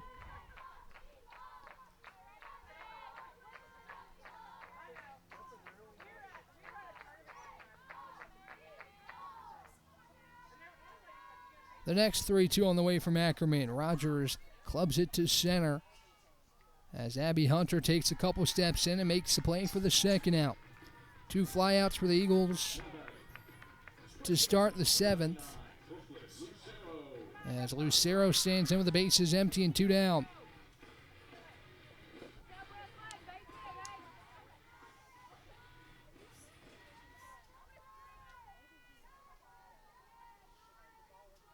Ackerman gets the call from the Tusculum dugout.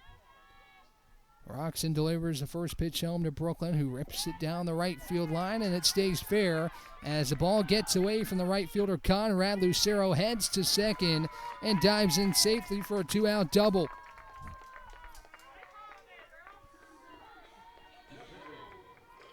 Conrad bobbled it in right. It was a tough play on the run for her to keep it in front.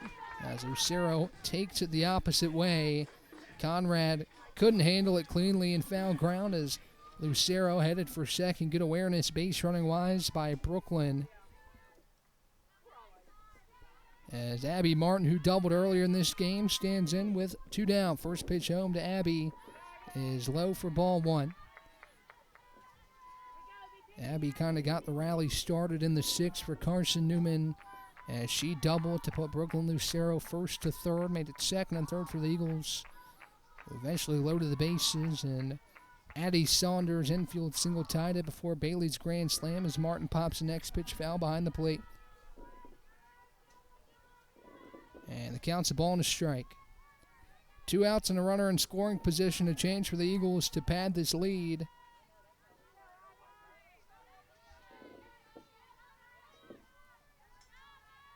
As Ackerman twirls and deals a 1-1 home, it's low and outside, ball 2.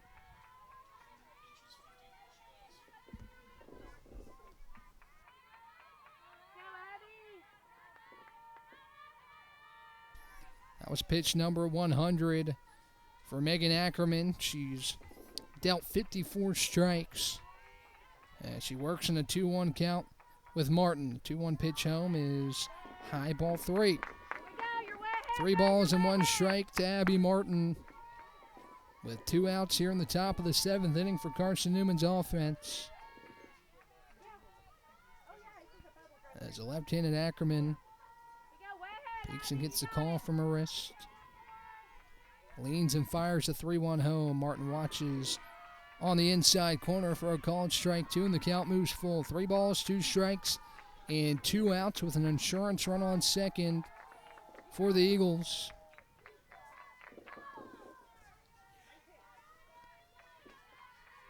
As Ackerman dips and deals the payoff, Martin dribbles it up the middle, and it's through for a base hit. Rounding third is Lucero. The throw from Hunter cut off, and it's 6-3 Carson-Newman. An RBI single for Abby Martin, and the Eagles pad the lead with a run in the top of the 7th to make it a 3-run game. Huge piece of hitting from the junior, who poked it just up the middle past the diving glove of Alvarez. And a big insurance run as Trinity Brooks stands in with a runner on first and 2 away. First pitch home, Ackerman to Brooks. She pops it high behind the dish, and it's foul out of play. It's a count 0-1. Tusculum showed fight in the 6th. Eagles make the job just a bit harder for the Pioneers before we head to the home half of the 7th.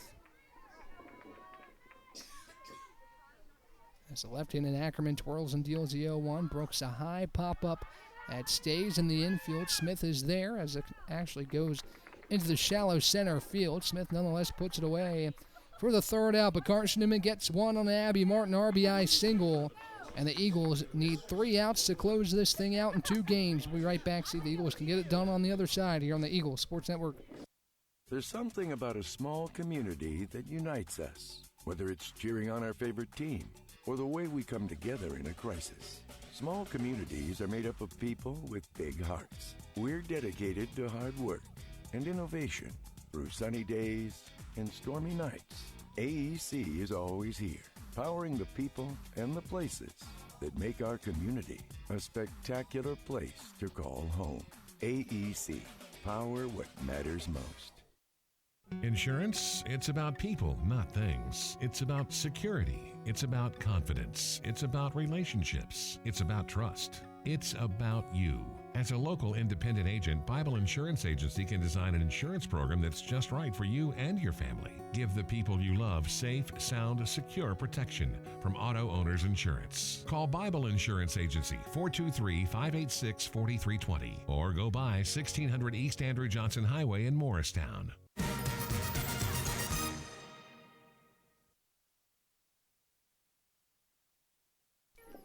Back here at the Vic for the bottom half of inning number 7. Carson-Newman's lead is 3 over Tusculum as the Eagles look to close it out with Sierra Rogers in the circle. Ellie Alvarez will stand in for Tusculum in a save situation for Rogers. Looking for her first save of 2025, and it'd be a big one to send Carson-Newman to the next round of the South Atlantic Conference Tournament. Alvarez leads things off for the Pioneers. First pitch home from Rogers is low for ball 1. It's a ball and no strikes. Alvarez, Jimenez, and Hunter 3, 4, 5 in the Tusculum order, 2 up here in the 7th. As Rogers deals a 1-0 to Alvarez, it's a called strike right across the heart of the plate, and it's 1-1. The Eagles have had success over this Tusculum squad this season. If the result stands, Carson-Newman will be 4-0 this year against its in-state rival. 2 wins in the regular season, a win yesterday, and up 3 here in the 7th. Alvarez corkscrews the next pitch, left side and foul. And it's a ball and 2 strikes.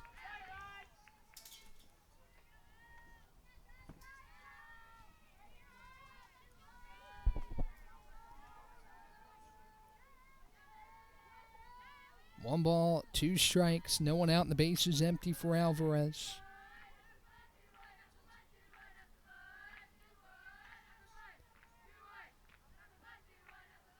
As Rogers rocks and deals a 1-2, Alvarez loops it down the left field line. It's a fair ball. The second time Alvarez has hugged the left field line here in Game 2, and she keeps it fair for a leadoff single. And Tusculum has a leadoff base runner for Sammy Jimenez. Just over the outstretched glove of Bailey. That one not nearly as close as the first one was. As she sneaks it inside the left field line, Alvarez gave Tusculum its initial lead at the time at 1-0 on an RBI single down the left field line. This time she does so again with the bases empty and nobody out. First pitch home to Jimenez is lifted to center. Martin puts it away in center field for the first out. Good contact by Jimenez, but it was right to Abby Martin in center field. And Tusculum's down to its final 2 outs. Here's Abby Hunter, who's 2 for 3, 2 singles for Hunter.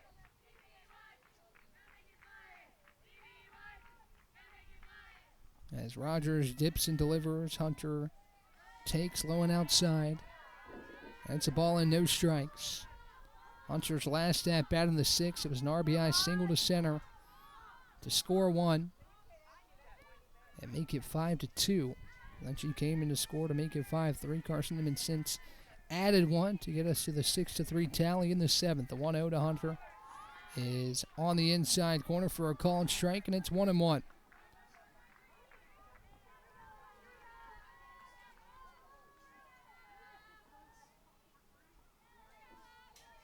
One ball, 1 strike, 1 out for Rogers and the Carson-Newman defense. As Rogers spins home the 1-1, Hunter slaps it foul behind the dish.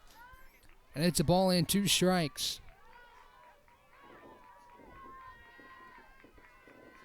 Rogers so far in this relief effort, an inning and a third, 2 hits, no earned runs. For the senior out of Graysville, Tennessee, looking for her first punch out right here for the second out of the 7th. She rocks and delivers a 1-2. Hunter grounds it up the middle to Die at short. Throw to second in time for 1. Throw back to first is low and gets away from Lucero. And did Hunter try to come back in the baseline? She did not. Didn't make a move to second. Lucero wise to apply the tag. Nonetheless, that's a second out. Michael Graves is disagreeing. He thought Hunter peeled around to go to second. In that case, Lucero's tag would have been in time for the third and final out. Important discussion here. As when the ball got by Lucero, the question is, did Hunter make a move to go to second instead of peeling? They're going to call her out. Hunter made a move to go to second, and the Eagles win. The wise play of Lucero with some help from the Eagle dugout telling her to do so. She slaps a tag on Hunter, and this game is over. Carson-Newman moves on in the South Atlantic Conference Tournament, sweeping in-state rival Tusculum. A 10-6 win yesterday, 6-3 final here in game number 2. What a 2-game set it was for Carson-Newman. Macaulay Bailey's grand slam helps lift the Eagles with a 5-run 6, added 1 in the 7th to hang on. Tusculum had the lead after 5. The Eagles score 6 of the final 8 runs to take down Tusculum. Eagles will move on. Not sure who they'll face yet. Nonetheless, Carson-Newman's postseason in the South Atlantic Conference extends further. We'll see what the Eagles got up next once more Southland Conference postseason action wraps up. But for now, the Eagles will move on to the next round in the South Atlantic Conference softball tournament. Ryan Wilkes signing off after the Eagles sweep Tusculum in the best of 3. I'll talk to you next time, signing off here on the Eagles Sports Network.